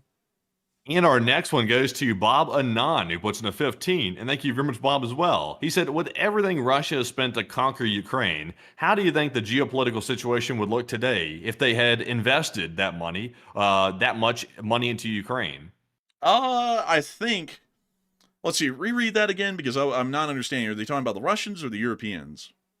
Bob said, "With everything Russia has spent to conquer Ukraine, how do you think the geopolitical situation would look today if they had instead invested that much money in Ukraine?" For some reason, I thought you were saying the Europeans. But speaking of the Russians, I would say that if they invested that money in Ukraine, if they never invaded Ukraine and they invested that money in Ukraine, it probably wouldn't have really amounted to all too much, because the Russians are very predictable with what they invest in. And usually they would just invest in stuff like mining ventures and resource extraction, which is a moneymaker, but it's not a huge moneymaker. Generally in the modern day, if you want your country to make a lot of money, you have to get involved in some sort of advanced manufacturing of some form, or some sort of advanced form of services that you can provide. Like the financial sector is a huge moneymaker to get involved in, or anything that has to do with electronics or advanced technologies like that, and shipbuilding, which is also a huge moneymaker as well. So I would say that they probably wouldn't have produced a lot out of their investments into Ukraine, because they probably would have gone for resource extraction based investments, which do make money, but just not a great deal. So the situation wouldn't have changed all too much. And also, generally, I would say that it's never, I would never want the Russians to financially invest in Ukraine, because then that means that Ukraine is automatically going to lean towards the Russians, because they'll have a significant financial connection with them. But I do thank you so much for the support, and I hope that does address the question well. And with that, we're on to the next one. And our next one is going to go to Mark Ead yet again. He throws in the second support of the night. And thank you very much, Mark, for that $50 support once again. He said, that worth it on a thirsty Thursday, fellows. And got to keep it up. Support for Gaza. And thank you, LSA, New Zealand. Thank you so much once again for support, Mark Ead, on a thirsty Thursday. And I gotta say, I had plenty of water today, so I'm not too thirsty myself. But I do thank you massively for the support and helping this channel to keep on running once again all the way out of New Zealand, because the New Zealand contingent of the Lee Spring Army helps us to make this thing a reality. So humongous thanks to you so much once again. I hope that does address that well. And with that, we're on to the next one. And our next one is going to go to Pianfar, who puts in a 15. And thank you, Pianfar, as well. He said, your videos are always fascinating and worrying as an American. And our current administration has a business worldview. The Russians and Chinese have a nationalistic worldview, and the U.S. administration doesn't seem to recognize the difference. Honestly, Pianfar, that's a good point right there. That kind of delves into, not necessarily into politics necessarily, it's more of like analyzing like their viewpoint in foreign policy. So it's fair game in my opinion. I would say it seems to me that you're right. They don't really understand extremist ideologies. They don't understand that when a group has an extremist ideology, money doesn't talk the same. Like, it has weight because they have to have money to survive as a group. But at the same time, though, their ideology, the whole reason they're an extremist group, overrides everything else. And the business mindset of the administration simply will not allow them to accept that fact. And they think if we throw enough money at the problem or we offer enough business deals, then that extremist group will listen, which never works because that's literally the antithesis of an extremist group. So I would agree. But Enforcer, what say you? I would completely agree with that as well. And I got to say that businessmen are taken for suckers in foreign policy with how these people have been handling the last year of foreign policy developments and how badly it's gone. I think this kind of is showing, I'll be honest with y'all folks, this is kind of showing me that anyone who comes from a non-political background that's solely based in business is going to be incredibly bad at foreign policy. This is horrendous. I've got to make this clear before all of the Kool-Aid people come out of the woodwork to say that we got the derangement syndrome, that I'm not a big fan of the last administration either, and I thought that they made bad decisions due to their lack of decisions that were made. But at the same time, the current administration makes a load of decisions, and they're the absolutely worst ones that can be made, in my opinion. And it's not like we do that after the fact. For the whole year now, we will say, here's how this can go. It can go A, B, C, or D direction, and the administration has these four choices. The worst one to take would be option D. And then almost every single time the administration takes option D, after we laid that out 3 days in advance, the options and what's possible and what would be the worst one to take, and then they take that option. And we'll explain why every other option is a good one, an okay one, or a terrible one, and they always pick the worst one possible. And I guess it's because they look at it from a business perspective, which our nation doesn't live as a business. It is a republic. It is a country. It is a sovereign state. And I'll be honest with y'all. Matthew says that I think Matthew was saying there that nationalism is an extremist ideology. I wouldn't say so, but because no. Mm-hmm. No, I wasn't saying that. No, I wasn't saying that at all. It depends on what you're talking about. Like, it depends on the group. Like, there's some countries out there that are considered nationalists. It's really about the definition you're applying to it. Like, there's a lot of people in the United States, when they say someone's nationalist, they immediately start referencing really bad times in Germany, like immediately. But the definition is different. You got to look it up and see what the definition actually is of it. It doesn't mean that. Well, yeah, but nationalism is a strong pride and belief in your nation and its values and its position in the world. Basically, is how I look at it. And I'm a nationalist. I believe heavily in the pursuits and interests of the United States of America because I'm not a Briton, I'm not a German, and I'm not a Russian. I'm an American. So if I'm going to talk about what type of actions America should take in the world, it's always going to be with the idea of benefiting the United States first and foremost. With how we've worked the foreign policy situation over the past 70 years, which has been to the major benefit of the United States, that also means that we have to take a lot of our allies in perspective when we make our decisions, because the best decisions for us are usually the best decisions for our allies as well. And because of that, I would say that our foreign policy position right now is absolutely horrendous because it doesn't view the United States as a nation, as an entity. It basically views it as a corporation that could flop, and if it flops, oh well. Because we'll go to the Houthis and we'll be like, hey, we'll make a little deal to stop bombing y'all. And then they agree to it, and we stop bombing them on the condition they won't attack another ship, and then they attack more ships. We go to the Russians, which have this nationalist, actually more so this fascist ambition of creating a neo-Russian imperial state. And we go to them with this extremely hyper-nationalist, now fascist sort of a mindset, and we go, hey, why don't we make a business deal with y'all? Like they're ever going to take that seriously. They're greater in basically Nazi ambitions far out exceed any sort of economic deal that they would ever make with us. And they'll break those in a minute to continue to achieve their hyper-nationalist Nazist goals. As far as the United States goes, the United States should be thinking on a mindset that is nationalist and more so thinking about the interests of the nation rather than thinking of it like a corporate entity, because it's not a corporate entity, and trying to operate it like that is operating it horrifically because it's not a corporation. We should be seeing that the United States openly supports and is incredibly aggressive about supporting our nationalist interests abroad. That means that we need to see that trade with Europe is further increased. We need to see that our interests in Europe are well protected. I would say that an increase of U.S. forces in Europe is a high priority at the moment. We should see that we continue to build up and support our interest in East Asia. We should also see that our interests in the Middle East are heavily defended and supported as well. That is the only approach that we can take to survive in this modern day and age.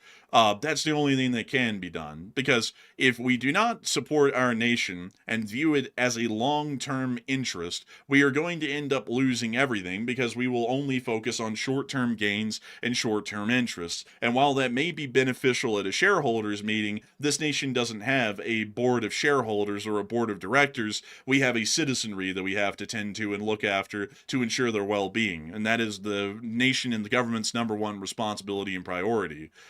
So I will say this though on what you're saying right there. Me personally, once again, folks, you have to look up the definition of nationalism, by the way, because people have this really bad conception of what that word actually means. The definition is very straightforward. It's someone who puts their country ahead of everything else, basically. That's what that means. Me personally, I would consider myself a patriot. Like Avari Manabradis was saying, I would consider myself a patriot, but not a nationalist. Because basically what nationalists believe is they say, in one quote, basically, my country is the best, end of story, and it's better than your country. That's what they say. Patriots, in my opinion, they're more about they love their country and they want it to be better, but they want to be able to work with other people as well, but not to the detriment of their country. But they're like, my country is the best, that's it, and that's the end of it. I don't see any, I don't go that far with it. I would just call myself a patriot. I would say also, folks, looking at the definition of nationalism, I went and pulled up the Oxford Dictionary definition of it. This is the identification with one's own nation and support for its interests, especially to the exclusion or detriment of the interests of other nations. To a degree, I would say that I'm a nationalist, because I would say that we do operate at our best to the detriment of the Chinese, the Russians, the Iranians, and so on. But at the same time, I would also say that we do have a humongous stake of allies that we have common interests with, and when they succeed, we're also succeeding as well. So really depending on how you would like to stretch the definition, because I can see where you can call You can call me a nationalist or a patriot. You can really pick either one, whichever one would be better suited in your mind, and I would either be a patriot or a nationalist. But I will say that as far as what I think of when I make statements on the channel, I think of what is in the best interest of the United States primarily. Now, that doesn't mean that we screw over the Europeans every day and piss on everyone's head in Europe just because we're Americans, because that would obviously not be in our best interests. Like, like when you sit there and say, my business, Jameson's hardware store, is the best hardware store on the planet. That does not mean that you now have to piss on the heads of your customers and beat the hell out of them every time they show up because your hardware store is the greatest and they're inferior to your hardware store. That's ridiculous. It means that you're proud of the hardware store and you want to make sure that your customers are getting a good deal, because that also means that you're making money, and that also means that they're getting the goods that they want, and everyone's going to be happy at the end of the day. That's generally how I would look at it. But generally, I would say that maybe more so being a patriot would be what I would say, because I don't believe in the United States operating to the detriment of everyone on the planet, because that's absolutely asinine, to be entirely honest. But with that in mind, though, I would have to say that as far as the business deal side of things, it is not a patriotic mindset, if we're to put it more so that way, because nationalism is a little bit too extreme, especially considering the definition is to the detriment of other nations just in general. That's a little bit too extreme in my opinion. I would say that I'm more so a patriot because I look out for the interests of the United States and what will put us in the best position possible, whether it's to the detriment or benefit of another nation.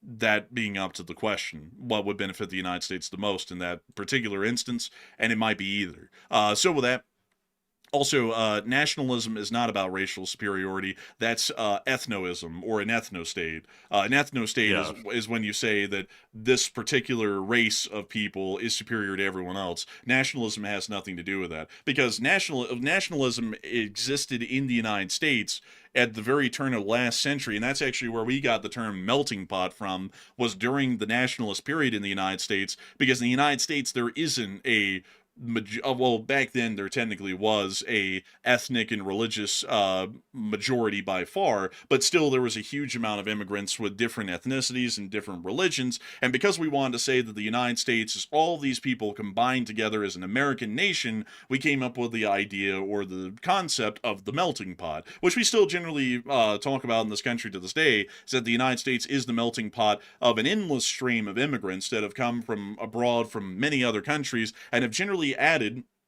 the best attributes of their culture and their people to our nation, while at the same time taking the best attributes and concepts from other cultures and generally putting it together into what we are today. But anyways, that's honestly what's made America the most successful, is that we would take an idea from anywhere, like literally anyone in the world, anywhere, and we would turn it into our own, and usually to a great deal of success. Still to this day, we do that. But anyways, with that, I hope that does address that well, and with that, we are on to the next one. Also, by the way, real quick on the poll, it says, are you a patriot or a nationalist? 87%, pretty much everybody, says they're a patriot, while only 14% said nationalist. Now, I will say this, if most nationalists in the United States, they are usually the people that say, screw the EU, screw NATO. That's usually the way they think. That's usually nationalism in 2025. That's usually what it looks like. So, most of the stuff we are preaching here on the channel does not really line up with nationalism, to be perfectly honest.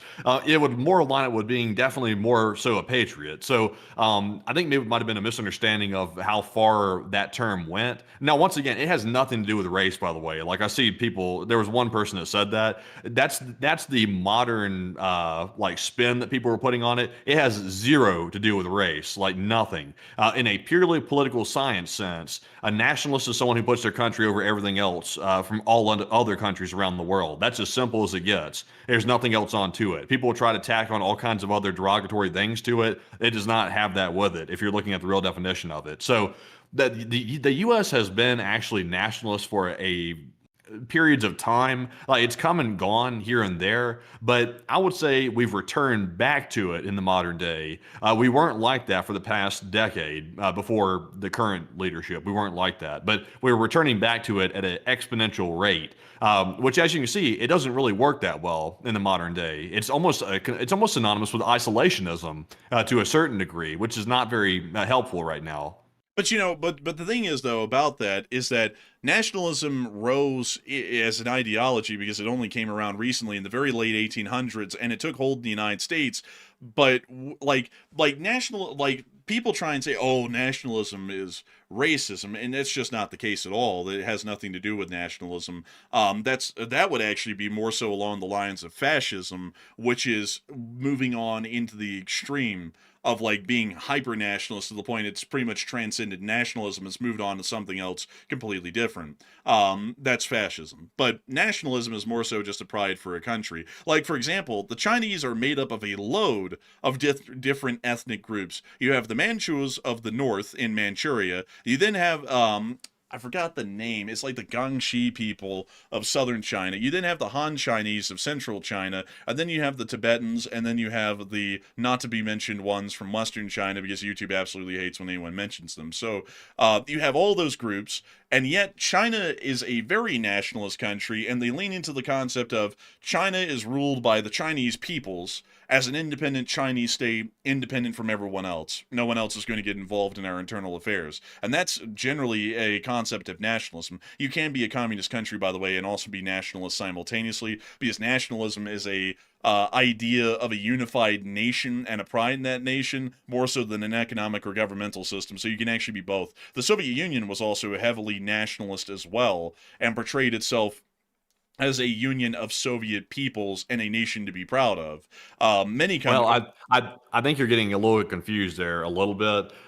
Nationalism in itself, there's nothing wrong with, people that choose to be like nationalists where they put the country above everybody else. Then that is what it is. But the version of nationalism that people associate with really bad figures in history is fascism. It's extreme nationalism that includes militarism. They usually suppress the opposition through legal means and through political means. And also, once again, it starts getting into little really, really bad topics. Like, for example, it start getting into the race hatred and stuff like that, which is obviously horrific. And it's often led by a dictatorial leader. That's the other aspect of it too. So fascism is what most people are talking about when they say, "Oh, nationalism is bad." They're referring to fascism, but they're not really straight on the definition. They're not really sure which one they're talking about. Yeah, that's definitely true, because if you look at nationalism, folks, it has nothing to do with race at all. It just has to do with our nation should be independent, usually from some form of foreign influence, and we should be proud of the nation. Fascism, on the other hand, goes to the point of saying our people are the greatest on the planet in this country. As a matter of fact, it's only this specific group of people that is the greatest on the planet. Everyone else is inferior to the point they're basically not even human. That's fascism. Nationalism doesn't reach that level. That's like people saying that socialism is communism. It's like, no, socialism is getting towards communism, but it's not communism. It's getting there, though. It's basically the same thing. Nationalism is kind of getting in that direction, but it is certainly not fascism. It's not the same thing. That's like people saying that. Let me think of another example. Let me see here. Let me think. I'm trying to think of a good one. That's like people saying that a centrist is a Republican or a Democrat because they might disagree with your specific political ideology, and it's like, it's not. It doesn't agree with you, but it's also not to the direction of being the complete extreme opposite of what you think. That would probably be another good example. But that's how it is. Some people might not know about that a lot. And also, there's a lot of people asking about other forms of nationalism. I can't get into those. Well, I mean, I wouldn't get into. Yeah. Don't get into that. Yeah, we can't get into that one. I got a lot to say on it, but I'm more so of a patriot to the United States and its founding values and origins, and that doesn't really fall within the category. I can't say specifically who I'm talking to and what topic, but that certainly doesn't fall within the category. But anyways, with that, we are on to the next one. And our next super chat goes to Robert Krogan, who puts in a 10. And thank you very much, Robert, for the two $10 supports. He said, "Good evening, all. And here's something for the holiday fund. And great work as always. And I'm sure someone in the chat has a great question." Hey, and thank you so much for the support and helping this channel to keep it running. And I'm sure that someone actually does have a great question. And so, Matthew, what do we got from the live chat? And the live chat question goes to Pepsi, who said, "What country is Belarus or Russia targeting with the Oreshnik?" Basically everyone in the area that's in NATO. So basically the NATO alliance. That's what we would know at the moment. So I hope that does address that live chat well. And a big thanks to you once again for the support and helping this channel to keep on running. And with that, we're on to the next one. And we have a $10 support from Truckin' Chef, also known as Interstate Chef, by the way. And thank you very much, good sir, for that support. He said, Interstate Chef here, and I'm glad I got to catch your live stream. I've been super busy, and I still catch them when I can in LSA. Hey, and thank you so much for the support. And thank you for being a trucker. That is one hell of a job. Long hours, but it is an incredibly important part of the nation's logistical infrastructure. And I got to say, it's wonderful that you know that we're able to keep you company sometimes while you're driving your truck, or maybe taking a little break from driving the truck. We thank you massively for you spending your time here, and we'd love to know that you're a part of helping this country to be one of the cogs in the machine that keeps the gears turning. So a huge thanks to you once again. I hope that does address that incredibly well. And with that, we're on to the next one. And our next one goes to Droof100, who puts in a $10 support. And thank you very much as well for that support. They said, if Estonia were to trigger Article 5, would the USA support it?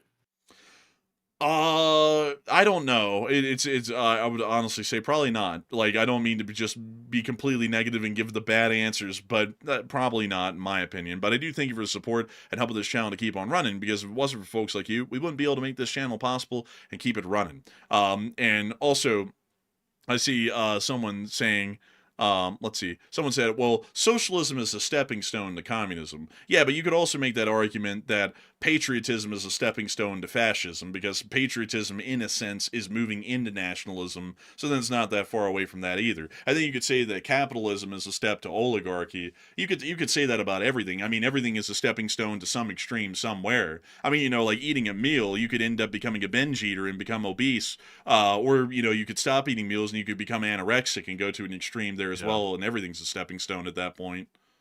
Well, you know, here's my take on it, folks. Me personally, if I'm being totally honest here, I'm once again, if you hold this belief, it's a free country, you can hold whatever belief you want. But when I see people that are nationalist, and I'm not referring to fascists, by the way, leave out the bigotry and the race junk. That's all fascism. That's not nationalism. But when I see people that are nationalist, I do believe that can be a stepping stone to fascism, which starts getting really bad, because human nature is, if you give people an inch, they will naturally want to take a mile. So if you tell people it's okay to believe, like, for example, the United States is the best country in the world, and not only that, but also we should put all of the countries at a detriment.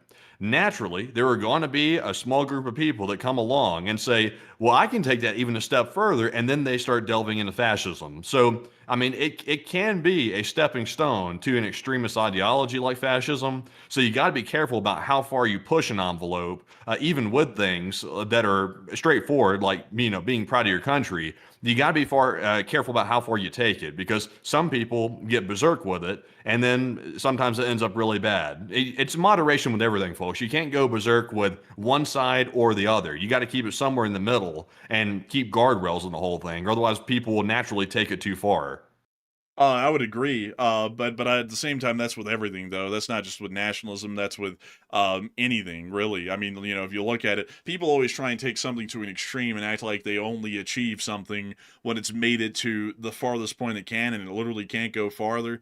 And I just don't really understand why a lot of people have that sort of a mindset, because not really a lot has to be done, folks, to fix a lot of things. It's really small steps, and once you make those small steps, you don't have to go all the way to enacting, like, you know, like for social benefits, or, you know, trying to make sure that everyone isn't getting screwed in this country. You don't have to go completely into a communist system to do that. It's just a couple of small fixes, and it's solved itself at that point. So, you know, I don't know why in the world people like extremes, but for some reason, whenever anyone gets involved in something, they got to push it all the way to the extreme.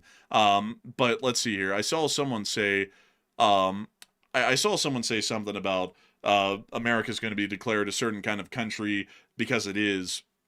It's not. Like, I'm not even going to make any bones about that. We don't talk about religion on the channel, but the United States is not a Christian country. It's not any religion. It's the United States of America. We have the First Amendment, which protects the freedom of religion, and also states that the government will never make any laws supporting or abridging any rights of a religion or a religious group, and that's how it's been. I don't know where in the world people get this idea that the founding fathers founded the country as a Christian nation. If they did, why in the world did they ratify the Bill of Rights, saying that they would never make a law respecting or promoting a particular religion? If they were religious, that would make no sense. So I don't know where people get that from, but the religion. They get it from the fact that the founding fathers, most of the founding fathers were culturally Christian and Protestant. That's where they get it from. So, but people get confused though. The founding fathers were smart enough to know that you cannot make a religious state because, for example, I mean, look at Iran. It's a religious state. Of course, like I was just mentioning, people take stuff too far. Me personally, I'm a Christian. I would never advocate for the government to become a Christian government. I would never advocate for that because you will have lunatics. Because there are lunatics in every group out there, even Christians. There's definitely lunatics in the Christian group as well that will take power and say, "I'm going to force this on everybody." And it's like that's not a Christian way of thinking. It's like, but there are people that will take it there in every single group, and that's why you can't have a government that rules with a religion. You can't have that. And the founding fathers were smart enough to separate it, church and state. So it's smart to keep it separate. No matter what religion you are, you should never want your religion to take over the government. It never ends up good in any case. And I could see some people saying it was founded as a Christian country. What kind of Christian are we talking about here? Quakers? Are we talking about Baptists? Or which one are we talking about? Because that's a little bit important. That's why there isn't one. It's because no one could agree back then. And also, if you get involved with the government openly supporting a religion, what sect of Christianity does it become? Does it become Calvinist? Does it become Baptist? What does it end up becoming? Does it become Mormon? What is it? Because you can't just say it's Christian. If the government gets involved, it's going to lay out a specific guideline and exact values that meet a definition of Christianity. Because they don't sit there and say, you get a car license to drive a car, and it's, I have a car so I can go get a license for it. There are very specific requirements and restrictions on what exactly is a passenger vehicle and what kind of licensing requirements you have to achieve to get a license to drive a passenger vehicle. Among everything else, the government becomes incredibly particular and incredibly detailed on what in the world is exactly something, because it has to. So if you sit there and say the country is going to declare itself a Christian state, well, that's a genie out of the bottle and you do not want to get into, because what kind of Christianity is it at that point? And then they're going to start laying down the law on what you are and if you are a Christian or if you're not. So if you're a Mormon, you're out. If you're a Baptist, you're out. If you're anything rather than the one specific sect of Christianity that they picked, you're out and you're no longer a Christian. You either have to bend your will to what the government's telling you your religion is, or you're just not in a religion at all at that point. And that's not going to be a good position to be in. And then also on top of that, it's like they're obviously going to start penalizing people who do not meet the exact definition of what a Christian is. So then what are the penalties? Do you get increased taxes? Do you get deferred treatment from certain sorts of institutions? Are you denied insurance? Like, are you treated like a third-rate citizen in your own country? Where does it go from there? And that's the thing that people don't think about, and that's exactly what the founding fathers thought about, because back in the day, when the country was founded, basically every colony was a different religion than the other. The citizens of Maryland were Catholics. The Pennsylvanians were Quakers. The Massachusetts, if I'm saying that correctly, were something along the lines of somewhat advanced Puritans. The New Yorkers, I believe, if I'm remembering correctly, were basically a mix of everything because it was a port city, primarily, in New York City. Everyone north of Massachusetts and Maine was also, as well, Puritans generally. Everyone in Georgia was, let me think here, what in the world were they? They were Anglicans. Pretty much everyone south of Virginia was an Anglican. So which one of those would dominate religiously? Which Christian sect was it? And the founding fathers were smart enough to realize you can't get a dominant sect or this nation will never be unified. So it's better to just tell people that they have the individual identity and the ability as a right as a citizen to be able to profess whatever religion they want, no matter what it is. Well, yeah. The same, that whole like ideology of like creating a government that is led by a single religion, which is known as a theocracy, by the way, that argument can be defeated with this simple line of reasoning. Name one theocracy that is stable. You'll be hard pressed, and don't name the Vatican, by the way. Like Vatican City, you can't count the Vatican City. Like you can't do that. But name one that's actually stable. Iran is a version of a theocracy, not stable. Afghanistan is not stable. Saudi Arabia, debatable, a little bit debatable. But it's impossible to have a theocracy that works because the problem is you'll always have people in the country that do not want to believe the state-sponsored religion. So it's going to breed, by default, hatred. You're going to have a huge group of people in the country that are upset angry and want to lash out. They may do it covertly, they may do it blatantly, they'll do it one way or another, and you'll never have stability. So wouldn't it be a lot easier just to let them believe what they want to believe, have a little bit more peace, and simply everybody goes about their own business and everybody gets to sort of work together? It's like, for all the people out there, they're like, you have to believe my faith or else. It's like, what good's that going to do you if your country is falling apart? Like, what good's it going to do you every single time? It's like the communist argument. All these people that say, oh, well, communism just hasn't worked because they haven't tried true communism. It's like, well, name a communist country that's like stable or has survived. Name one that's actually in functioning shape. Also, on top of that, I see some people, I just saw someone say, dude, they can all be Christian. It doesn't matter the denomination. Christian values are Christian values. It matters a lot. Christian values are very different from sect to sect of Christianity. Some Christian sects believe in the rapture, some don't. And then you have the Mormons, which claim to be Christian, and they basically throw out every other different value that most other Christian sects agree on, and they have a completely different belief system.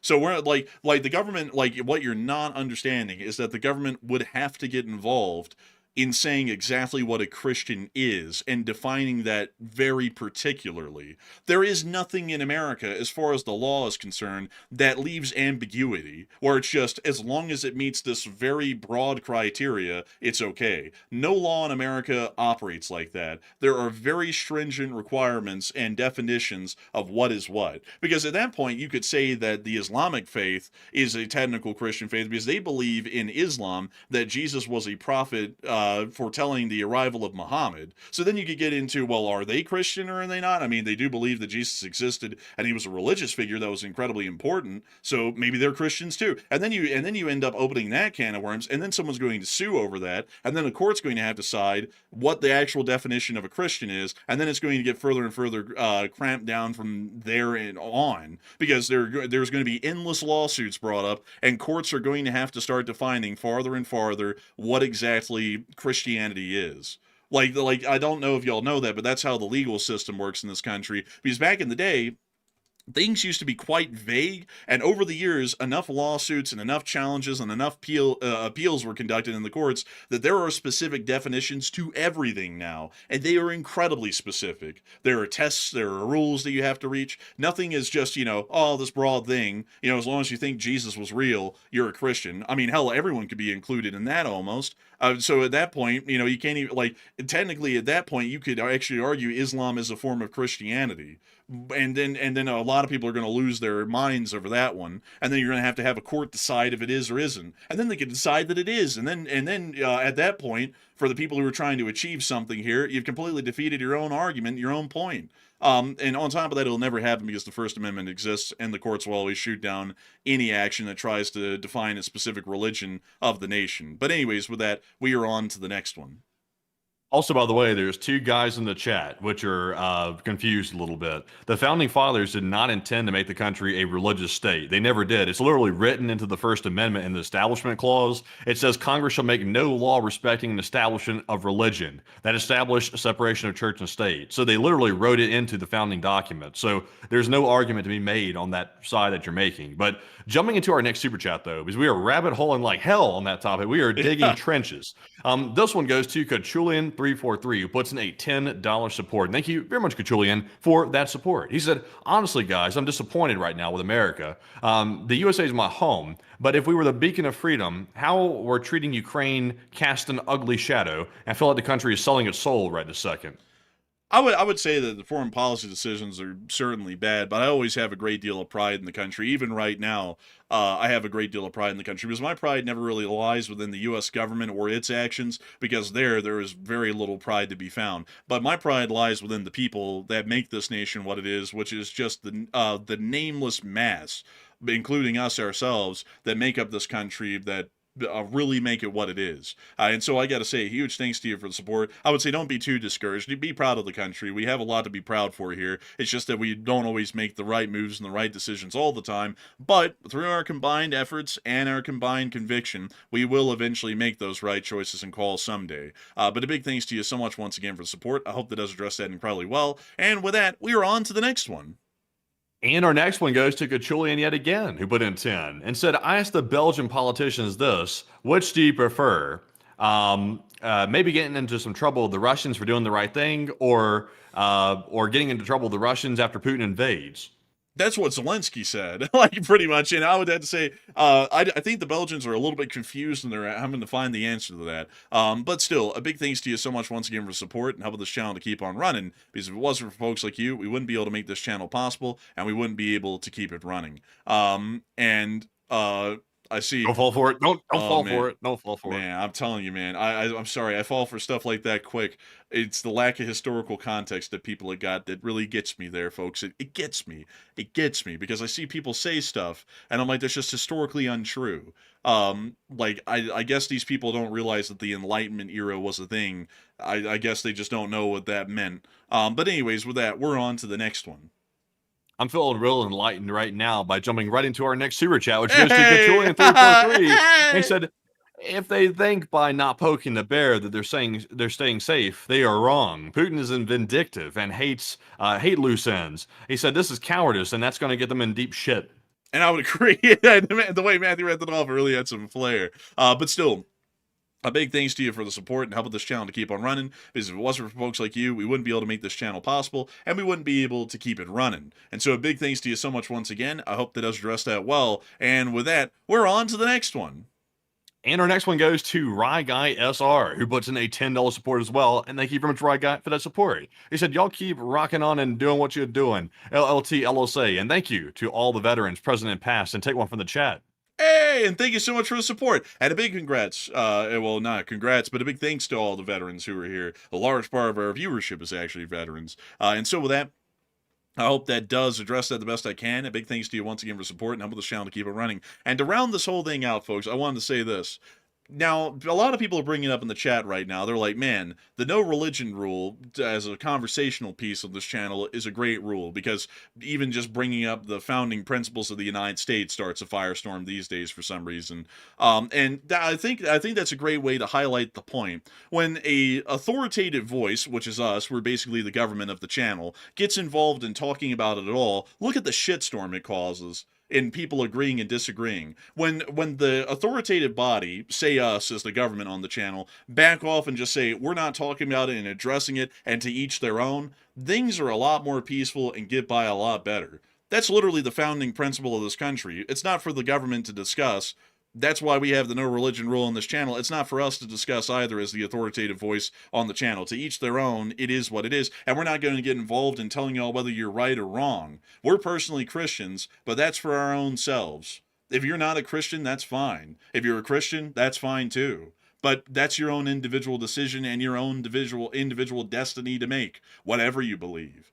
So I think that's probably the best way we can actually basically summarize the whole thing, is that it shouldn't be an authoritative voice's responsibility to tell you what to believe in. That's for you to figure out. But with that, we're on to the next one. Also, a big shout out to Crispy. And Crispy has threw in a $10 support and threw in the YouTube pair rolling around in pain. Or it's laughing. I can't really tell, but I think that might be pain. Honestly, I think I've seen a Russian roll around like that before. Not to get morbid, but thank you very much, Crispy, for that support. And Enforcer, what say you? And I got to thank you massively for the support, Crispy, because if it wasn't for folks like you, we wouldn't be able to make this channel possible, and we wouldn't be able to keep rolling. That pair actually does look like it may be reeling in pain. But still, a big thanks to you so much once again. I hope that does address that well. And with that, we're on to the next one.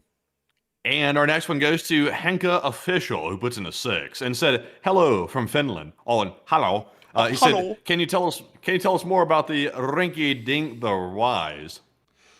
You see, you have to trace our history back to 1,000 years ago to Rinky-Dink the Wise. He was a very wise man, and back in the day when he founded the Kingdom of Muscovy, he was a very influential man. He united the Russian people, and from them came the crappy offshoot of the Ukrainians. Actually, it was literally the other way around. The Ukrainians were the founding culture in the Slavic world, and then the Russians and the Belarusians are offshoots of that. Like, it's crazy how they completely mess up history like that in Russia to make the Russians the center of the world, because that would be like the United States saying the British are an offshoot of America. That would be so stupid to say. We're clearly not. We are an offshoot of the British, technically. So it's like, that's literally what the Russians do. They say, no, no, no, America didn't rebel from the British. The British rebelled from us, and that is why they're an independent stain on the world. It's like, that is a stupid analysis. But I do thank you for the support, and I hope you enjoyed the lecture about rinky-dink the wise. And so with that, we're on to the next one. All right, so our next one here is going to go to Dago, who puts in a 5. And thank you very much, Dago, for that support. He said, Dutch lithography machines used in Taiwan, Japan, Korea, USA, semiconductor fabrication, and Ukraine-Dutch relations are top tier. And when Ukraine semiconductor fab. Now, Dago, that's interesting right there. Also, by the way, folks, the lithography machines, if you don't know what that is, those are the very complex. And when I say complex, I am not exaggerating, like super complex to the point where literally almost nobody can replicate them. The Dutch did it in a huge feat. The Chinese have been trying to reverse engineer it to make their own lithography machines and to not very much success. But they're very, very precise, and they print basically tiny circuit patterns onto silicon wafers, and they are the beginning step to make a microchip, which is what Taiwan makes and sends around the world. So they're very complex, very expensive too, and the Dutch are the ones that do it. I'm not sure when Ukraine's going to get into that, to be honest with you. Unless they're buying Dutch machines, I'm not sure if they're going to get into that. But Enforcer, what say you? Honestly, folks, I'd have to be entirely straight up with y'all. I don't really know a lot about lithography machines, to be entirely honest with all of y'all. So I'd actually have to declare ignorance on that, because Matthew sounds like he knows a lot more about it. But a big thanks to you once again for support and helping this channel to keep on running. And also, I saw someone say this. This is an interesting take. Someone said the First Amendment says Christmas should not be a national holiday. I'd actually disagree on that, because national holidays are generally defined by the popularity of the holiday, more so than its religious importance. The 4th of July is really the only one that wasn't defined by its popularity. It was more so defined off of the day that we say the United States declared independence. But the rest of our holidays are all based off of their perceived importance to the public, like St. Patrick's Day. St. Patrick has no impact on the United States historically, but the humongous amounts of the Irish immigrants that moved to the United States celebrated St. Patrick's Day, and considering that Irish descendants make up a large part of the population, that's why St. Patrick's Day, if I'm not mistaken, is actually a federal holiday here within the United States, very similar to Columbus Day, which generally is a holiday for the Italian Americans. Considering that so many Italian Americans make up the population of this country, we celebrate one of their more important historical figures that also impacts American history to a degree and ties the two together, which is Christopher Columbus. Christmas is not celebrated because it's a Christian holiday. It's celebrated because 90% of the population, whether they're religious or not, celebrate Christmas, and because of its significant importance to the public, that is why Christmas is a federal holiday. And also, Miss Disa told me that, unfortunately, St. Patrick's Day is not a federal holiday. I got that incorrect. But beyond that, that's why Christmas is a federal holiday, is because 90% of the population celebrates it, so it would be incredibly insulting to the U.S. public to tell them that they're not going to get the day off if they have a federal job, although the holiday is incredibly significant to the population. So that's generally why Christmas is a national holiday. But anyways, with that, I hope that does address that well, and we are on to the next one. Also, by the way, since you don't know what lithography is, by the way, I want to show you something that should blow people's minds. This is how complicated lithography is in these machines that the Dutch make. Punch in up close on a semiconductor. Punch that in real quick, and let's show the audience what that looks like. It's absolutely insane, by the way. Let's see here. Let's take a look. There's not really a lot of good pictures showing this, honestly. It's like all like little infographics kind of showing how the process works. Is this it right here? So, yeah, I mean, that's not a microscopic view of it, but there are like microscopic images where you can see like the wafer really up close. You can see all the way down to the, whatever they call the, I don't know, I guess the circuits, I guess you could say. But there are literally millions on a wafer like this, like millions. Those machines that the Dutch make literally do this stuff right here. This stuff that is like so minute on the wafer. Like you can see it's 100 nanometers. That's what they're looking at right there. It etches it in with plasma onto the wafer. It is mind-boggling. Like I have no idea how you'd even come up with developing something like this. That whoever made these machines, the Dutch that made these, geniuses. Like I can't even comprehend it. My brain does not have the bandwidth to even think about something as complex. To think that humans made something like that is insane. Man, the wonder of the human mind and ingenuity is truly amazing. I mean, that is actually wild right there. And man, I thought that records were crazy to look at up close, you know, with how they dig the grooves into a record, like a vinyl record. I thought that was crazy. This is way crazier than that. This is 100 nanometers right here that you're looking at. That's insane. Yeah, and it's so complicated. This is why TSMC and, for example, the Dutch, they have like this control over the market. Is because it's that complex to develop these wafers and these semiconductors. It's so complex that the Chinese literally are like, we might need to take Taiwan because we need that, because we really can't replicate it that well in China. So we're just going to go take it from the people that know how to do it. And that's why it's so crucial to have control over Taiwan, by the way, is because of that feat of engineering right here. Man, that is honestly, man, it's wild to look at. It's almost like artwork, really. Yeah, it really is artwork. I'll be honest with you. Like, it's so complicated. Like, I'm not a conspiracy theorist, but the people that say, like, you know, that argue, oh, we must have gotten technology from like alien species or something like that from out in the universe. I'm like, if there was something that would make me like somewhat slightly believe it, it would be something like this, because it's mind-boggling how a human could even think to come up with something like this, and much less mass produce it on top of that. Not just make it, but do it thousands and millions of times over for the entire world to literally have it in their palm. It's insane. Honestly, I would think that humanity could do this, because if you look at all of the technological advances we've made in history, they are truly amazing in every way. Even the simple ones are just profound in their simplicity, even. Technology is just wildly interesting in every way to me. Like the fact, like, you know, it's like the fact when you listen to stuff like someone found out that boiling water creates steam, which lifts the lid on a tea kettle. So that's what led to the entire Industrial Revolution. It was that simple revelation. And that's turned into a million different things from there. Just that one discovery that steam can push something or move something has changed the world forever, and we still use that to this day. So it's not really crazy to think of something like this being made by humanity, because when you think about all the amazing inventions that we've done, like literally harnessing the power of hot water, you know, like, which is steam. It's like, that's just crazy. Like, it's not that crazy to think that we could do this too, but that is just wild. I've never seen this before. That's unreal. I don't even know how in the world that would really work. This almost seems like voodoo or magic. And all of it is just electrical signals being routed millions of different directions through the etchings here. So that way a computer can parse ones and zeros to show you what you're seeing on your screen right now. Yeah, that is just wild. I mean, that's really honestly insane to think. And we just use that to run our show every night too. That's even the crazier part about it. But anyways, am I right on saying that, Matthew, or am I wrong? Saying what? Saying what now? That we use this sort of technology to run our show every night.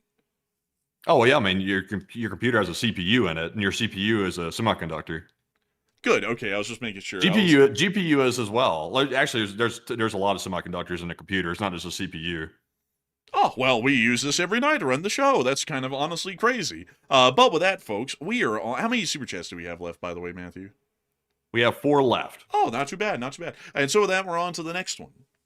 And the next one here goes to Dacia Romana, who puts in a 5. And they said, hello from Romania, and you guys are good American. And thank you. They said, nationalism is supporting your government, and patriotism is supporting your nation regardless of the government.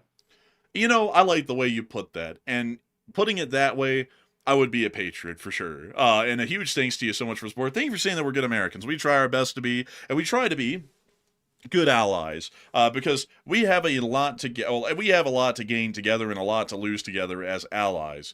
Not as a singular country. No country can stand on its own. Every country needs a friend, and we have a lot of them. And we're always very appreciative of all of our friends that we see from around the world that come here to the show every night, including you from Romania. So a huge thanks to you so much once again. I hope that has addressed that well. And with that, we're on to the next one.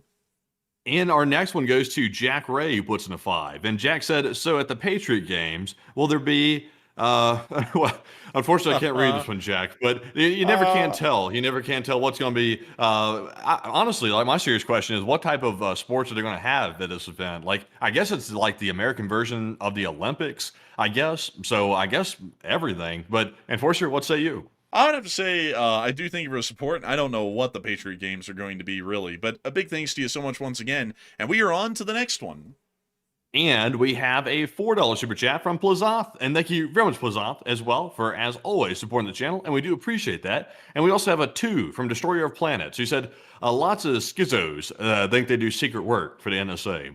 And that is true. But what they don't know, though, is to work for the NSA, you have to pass some psychological batteries. It's called the PAB. And if you can't get past the PAB, then you can't work for the NSA because you have to be somewhat psychologically stable, somewhat, not all the way, to work for the NSA. So that's a little bit of a tell right there. But Enforcer, what say you? And I would have to say, whoever that was, I would assume that they're full of it because they also say, I'm a part of special forces. And then also anonymous at the same time as the NSA. And it's like you can't do all of them at the same time. It's like being in the special forces is a full-time profession. Being in the NSA is a full-time profession. And then on top of that, being in... Let me pull this up. Is anonymous a terrorist group? Let's find the answer to that. And let's see. It's not officially designated as a terrorist group. Let's see. So it doesn't appear that it is. Oh, wait a minute. Department of State. What does the Department of State got? Okay, it doesn't appear that they're on the list. But beyond I was thinking earlier when you said that, I was like, I don't think they're on anything like that. Like Anonymous, I think Anonymous used to. I'm not even really sure if it's like an organization. It's like one of those things that's like they have like a name, but it's not like really like an organization with a structure to it. It's just kind of like, you know, some people say they're like are anonymous, and it's just not really an organization. Yeah, but still, that's BS. Like you're not going to be in the NSA and also be an anonymous and in the special forces all at the same time. I mean, that's like also on top of that, man, it's like, from what I know, the government does have a bone to pick with Anonymous because Anonymous has hacked the U.S. government, if I remember correctly, from time to time, or people who are affiliated with it. So it's like you're obviously not going to be working for the government and against the government at the same time. I mean, Anonymous is literally a wild card vigilante of the internet. It's like you're not like that's like saying I'm a part of Antifa and I'm also in the U.S. Army. That's not happening. Like that is not going to happen. That's that's like saying I'm a part of any kind of like extremist group and I'm also in some government organization. That is not happening. So you know that's like whoever that was. They had some screws loose, I think, because there's no way you could say that with a straight face. I'm in Special Forces NSA and I'm also a part of Anonymous. No way in hell. Like we run a YouTube channel and that's it. Like it's like that's full time. The government does recruit from those groups, though. Like they do recruit from them. I have heard stories in the past of people that were. There's 2 different types of hackers, by the way. There's a black hat hacker and a white hat hacker. The black hat are the ones doing the bad stuff. That's those people. The white hat hacker is the one usually working for companies and maybe sometimes the government that's doing positive work in hacking. There's actually positive hacking out there. It's like stress testing systems and things like that. But they actually do recruit black hat hackers from time to time because they have such good skills. They're like, well, if we can put them to work for us, they may be able to do offensive cyber operations. They may be able to do cybersecurity for maintaining and fortifying our domestic cyber systems. So they have done that before. Like sometimes people will get in trouble and then they'll be like, well, if you'll do a little work for us, we might, downgrade charges or just get rid of them. They have done that in the past. So, a good hacker is worth its money in gold. Like it really is. But beyond that, you're not going to be a part of Anonymous, Delta, and also the NSA. Like, all 3 in 1. That ain't happening. Like, that's completely impossible. Like, where in the world do you get the time being a full-time professional special operations officer, or say just an operator, and then you also have the time to go clock in at the NSA headquarters or an NSA facility somewhere. That's not happening. You're not doing both at the same time, because that person wasn't saying I did this. They were saying I am this and I'm doing this too. And it's like that's just impossible. Those are full-time jobs. And also it's not like you can go up to your CEO in the special operations and go, hey, I was looking for some extra money. Would you be okay if I picked up a part-time job in the NSA? Like, it's gonna be like, what are you, crazy? Hell no. You're in the special forces. This is your job. But anyways, with that, we are on to the next one.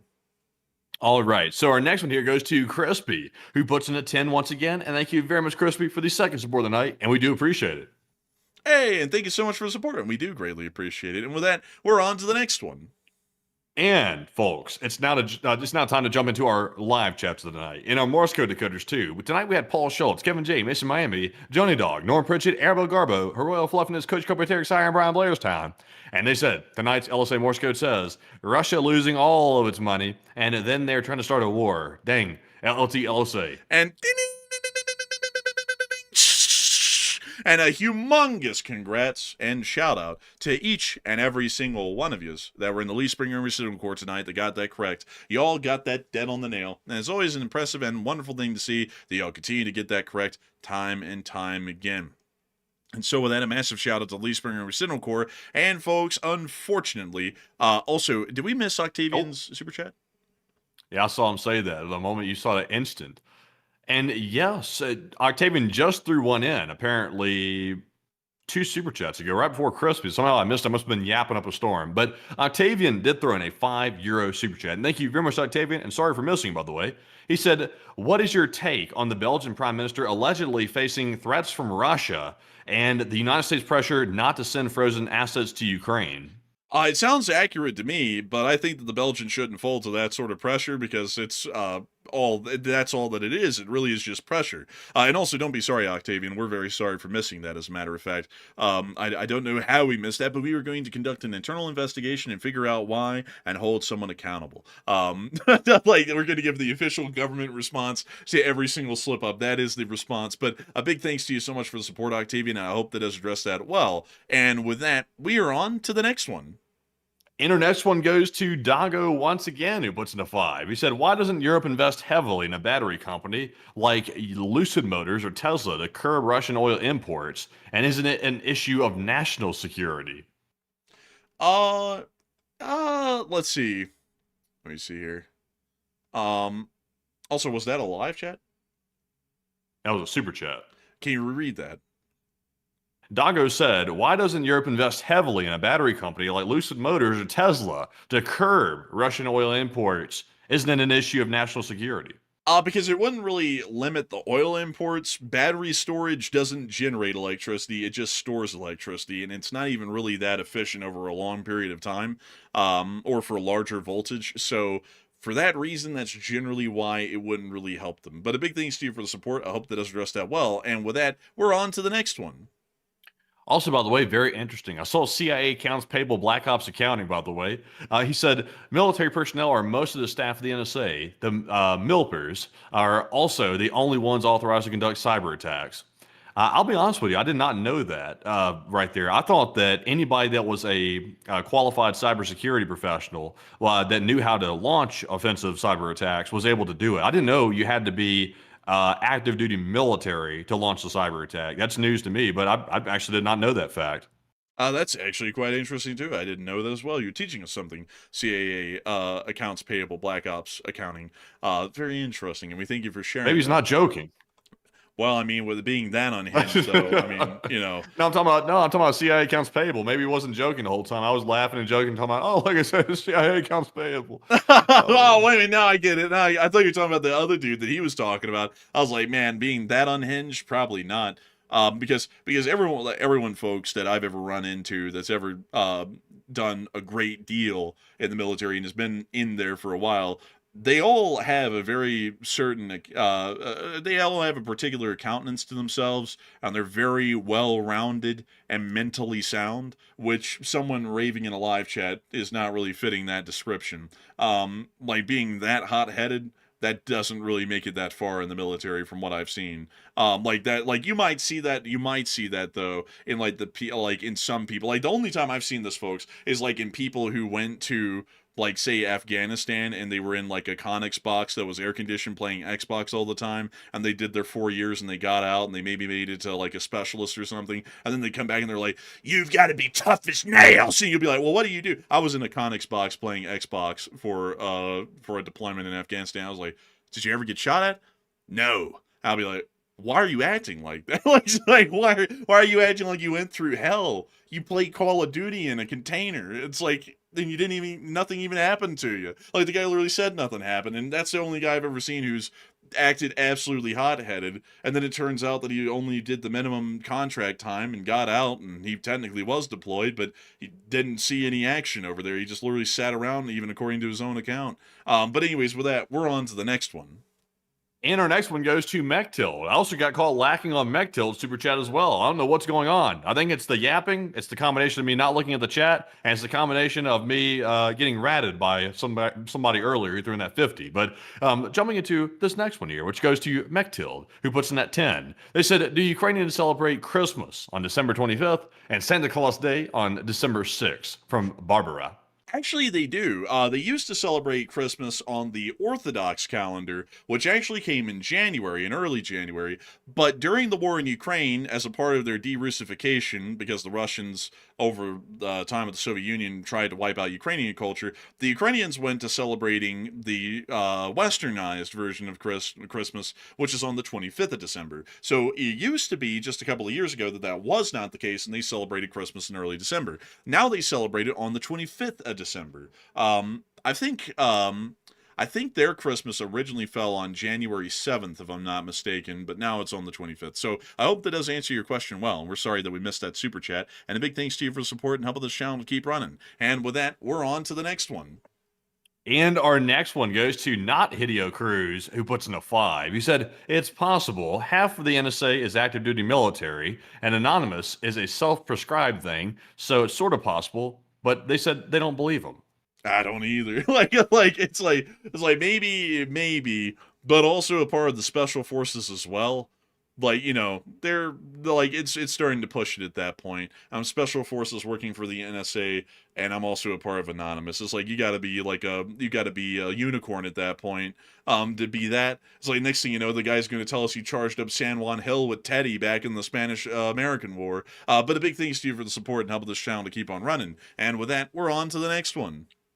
And back to our live chat questions. Our first one here goes to Varig, who said, how many months do you think, let's see, hold on, wait a minute. How many months do you two think we have before open conflict breaks out and we start calling this World War III? I think we probably have about a year or a year and a half probably at this point. That would be my honest guess at it. Matthew, what are you thinking? Me personally, I would say, controversial opinion, I would call it World War III right now, to be honest with you. I would, because we didn't call World War II until we looked at it in retrospect. And then we said, okay, there was a start of World War II. Like, people it's debatable. I mean, obviously, I guess the direct war started when Germany invaded Poland. That's obviously a big one. But did it start there, Matthew, or did it start with the Anschluss of Austria? Well, yeah, that's what I was about to say. I said, tell me, historian, because I don't know the details that precise. I know all the big facts, but not the little ones. But tell me though, what was considered in a historical world to be the start of World War II? The answer is that there is no answer. There's actually no answer. I'm not even kidding. There's a debate as to when it started. Some people say it was with the Anschluss of Austria in I believe it was 1937. Some others say that it was the Marco Polo Bridge incident between the Republic of China and Japan in 1936. Others say that it was the German invasion of Poland in 1939. And then some people, which this is the smallest opinion, say that World War II started with the attack on Pearl Harbor, which is basically agreed upon by nobody but extremely amateur historians that really only look at World War II from an American lens, but basically everyone else goes with one of three dates: 1939, 1936, or 1937, and so usually one of those three. Interesting. So I would say, because it's debatable, I was hoping to get a good answer, like a concrete answer there, but sadly we don't have a concrete answer. But I would say right now, I would say we are in World War III. We're in the very early stages of World War III. I guess you'd call it pre-World War III, but nonetheless, it still is a stage of it. And I would say we're there because, I mean, how many people in the chat right now that are listening to all the events happening for the last couple of years, how many of you would say that you feel very confident that Putin is going to move on to attack a European state? I would say the majority of people, if not basically everybody on the channel at least, that's been following this, would say that the odds are extremely high that's going to happen. So if you believe that, that means we're already in World War III, and we're currently seeing the beginning parts of it here with Ukraine getting invaded and also all these escalations that Russia's taking against European countries. It's the start of it. It just hasn't turned into a direct war yet, meaning Russia has not gotten into a ground conflict with a European nation yet. But we are almost there. Like, we are right there. I would say that if we ever looked back at this in a history book, this is probably going to be the time where it's debated when World War III started or not. It's going to be within that 1936 to 1939 framework that I was just talking about. That's even debated on the Second World War, or it's going to be in the historical textbook area of something like the Nazis remilitarized the Rhineland. Do you remember that historical story, man? That came before everything else. The Germans remilitarizing the Rhineland. I'll have to admit, I honestly don't know much about that. Oh, so if y'all don't know, before Germany conducted the Anschluss of Austria in 1938, it was in 1937, they actually remilitarized Rhineland, which is this area of Western Germany here, which is their industrial heartland. By the Treaty of Versailles, German forces were completely forbidden from being in that area, and it was actually administered by the French. But I believe it was, let me see here, the remilitarization. I think that may have happened in 1936. And it did. It actually happened in 1936. So in 1936, the Germans remilitarized Rhineland and stationed their armed forces once again within the area. So we're either in that sort of a period in the lead up to a world war where it's like the preliminary actions that are leading up to the part that's debated when it started, or we're in that part right now where the Germans anschlussed Austria, or they invaded Poland, or the Japanese went to war with China, and also the Soviet Union, which I forgot to mention earlier, because the Japanese weren't just at war with China in 1936. They also soon, I believe it was within the next year or two, they also went to war with the Russians in Manchukuo, which is modern-day Manchuria. And that's there was a lot of famous battles that came out of that, like the Battle of the Kachlin Gol and others. But anyways, that's a whole other story for a whole other time. But anyways, we are on to the second to last question of the night. And real quick, by popular demand, I ran a poll on it. This was a broad question here. It wasn't specific, a very broad one. But it said, are we in World War III right now? And the overall majority, almost 70%, said yes, while 34% said no. So most people believe, on the channel at least right now that's voting, that we are in the early stages of World War III. And I would definitely agree with that. Personally, me, I would say we're there. And probably 100% of people will say yes when they look at it in retrospect in the future. But Enforcer, what say you? I would say we pretty much are. I mean, we've said that on the channel before. We pretty much are. It's just that we haven't started shooting yet. But it may as well be a world war at this point, just to be entirely honest with y'all. But scholars will debate this in the future. And maybe they'll run up on this channel at some point and listen to us talk about it in real time, which in history is called a primary source, because we were living during the time and talking about it. So, with that in mind, I would say that we're pretty much in a world war already. It's just that we haven't started shooting yet, and they haven't started shooting at us just yet. It's definitely going on in Ukraine, though. And so with that, we're on to the second to last question of the night. And this one goes to David Tablet, who said, could the Chinese involvement be the real reason for the U.S. actions in Venezuela? I would say, to be entirely honest with you, the logical answer would be definitely. But it actually appears that the United States government has this belief that a crusade against the cartels could succeed, which it just won't. So I would say that would be the most logical reason for that happening, but the realistic answer is that we're actually going down there for the cartels, apparently, which is absolutely bizarro. But I hope that does address that well, and we are on to the final question of the night. And so, who is the lucky last person who threw in the lucky last question of the night? And that viewer is AF Kaplan. He said, after the breach of the Estonian border, do you think that Estonia should kick out the Russian ambassador? And what more do you think Estonia should do about it? I would say that Estonia should give, let's see, how could I say this on YouTube? I would say that Estonia should give neutralization orders from this point forward, that if armed Russian officers of if armed Russian members of their armed forces or border guards cross the border, they will be neutralized. And I would also say that the Estonians should start working rapidly on building up proper defenses along the land borders and also near to their lakes and bodies of water that they have that they share with the Russians, because it is an incredibly concerning situation. I would also agree on expelling the Russian ambassador and Russian diplomatic teams from Estonia at the moment as well. That would be my position. Very extreme, but that's what I believe should be done, considering that this was a serious violation and challenge of Estonian sovereignty. But that would be my answer. And so with that, we have reached the end of tonight's stream. I thank you all so much for watching. This stream was almost 4 hours long. That's a long stream. And we had 10,000 people here at the peak. And we also had 84,000 people watch the stream before it ended. I gotta say, while the live stream viewership wasn't as high as other nights, for some reason, the overall viewership is still quite high, which is really wild. But we thank you all so much once again for watching, and we hope you all have enjoyed. If you have, please make sure to like, comment, subscribe, and we will see you all tomorrow, either for a short war video, which will be made by Enforcer Matt, or we will be seeing you all for the next night's news at 10 p.m. Eastern Time to cover the next 24 hours of news from around the world. And so with that, folks, we'll see you all at one of those times. Good night, good luck, take care, stay safe. Slava Ukraini, Ram Slava, long live the Lee Spring Army, and long live the Republic. And with that, folks, we will see you tomorrow on that short war video if there is enough news to cover midday that I'll be making if there is enough news. And we will see you tomorrow night at 10 p.m. Eastern on the next Nightly War News stream. And thank you all to almost 90,000 people that joined us by the end of the stream for choosing us as your news source. And we will see you all tomorrow. And in the meantime, you can check us out on Twitter. The Twitter page has been exploding recently. We are up 500% this month for when it comes to impressions, views, and followers, etc. So feel free to join us over there at It's the Enforcer on our Twitter page. I'm literally over there all the time. You'd think I didn't sleep. Sometimes I don't, but I post over there all the time. So take advantage of that manicness right there and go over there and give it a follow. But in the meantime, huge shout out to Crispy for that other $10 support that just came in right there. And we do appreciate that. And we will see you all tomorrow. And with that, Slava Ukraine, Heroam Slava, get some rest and good night.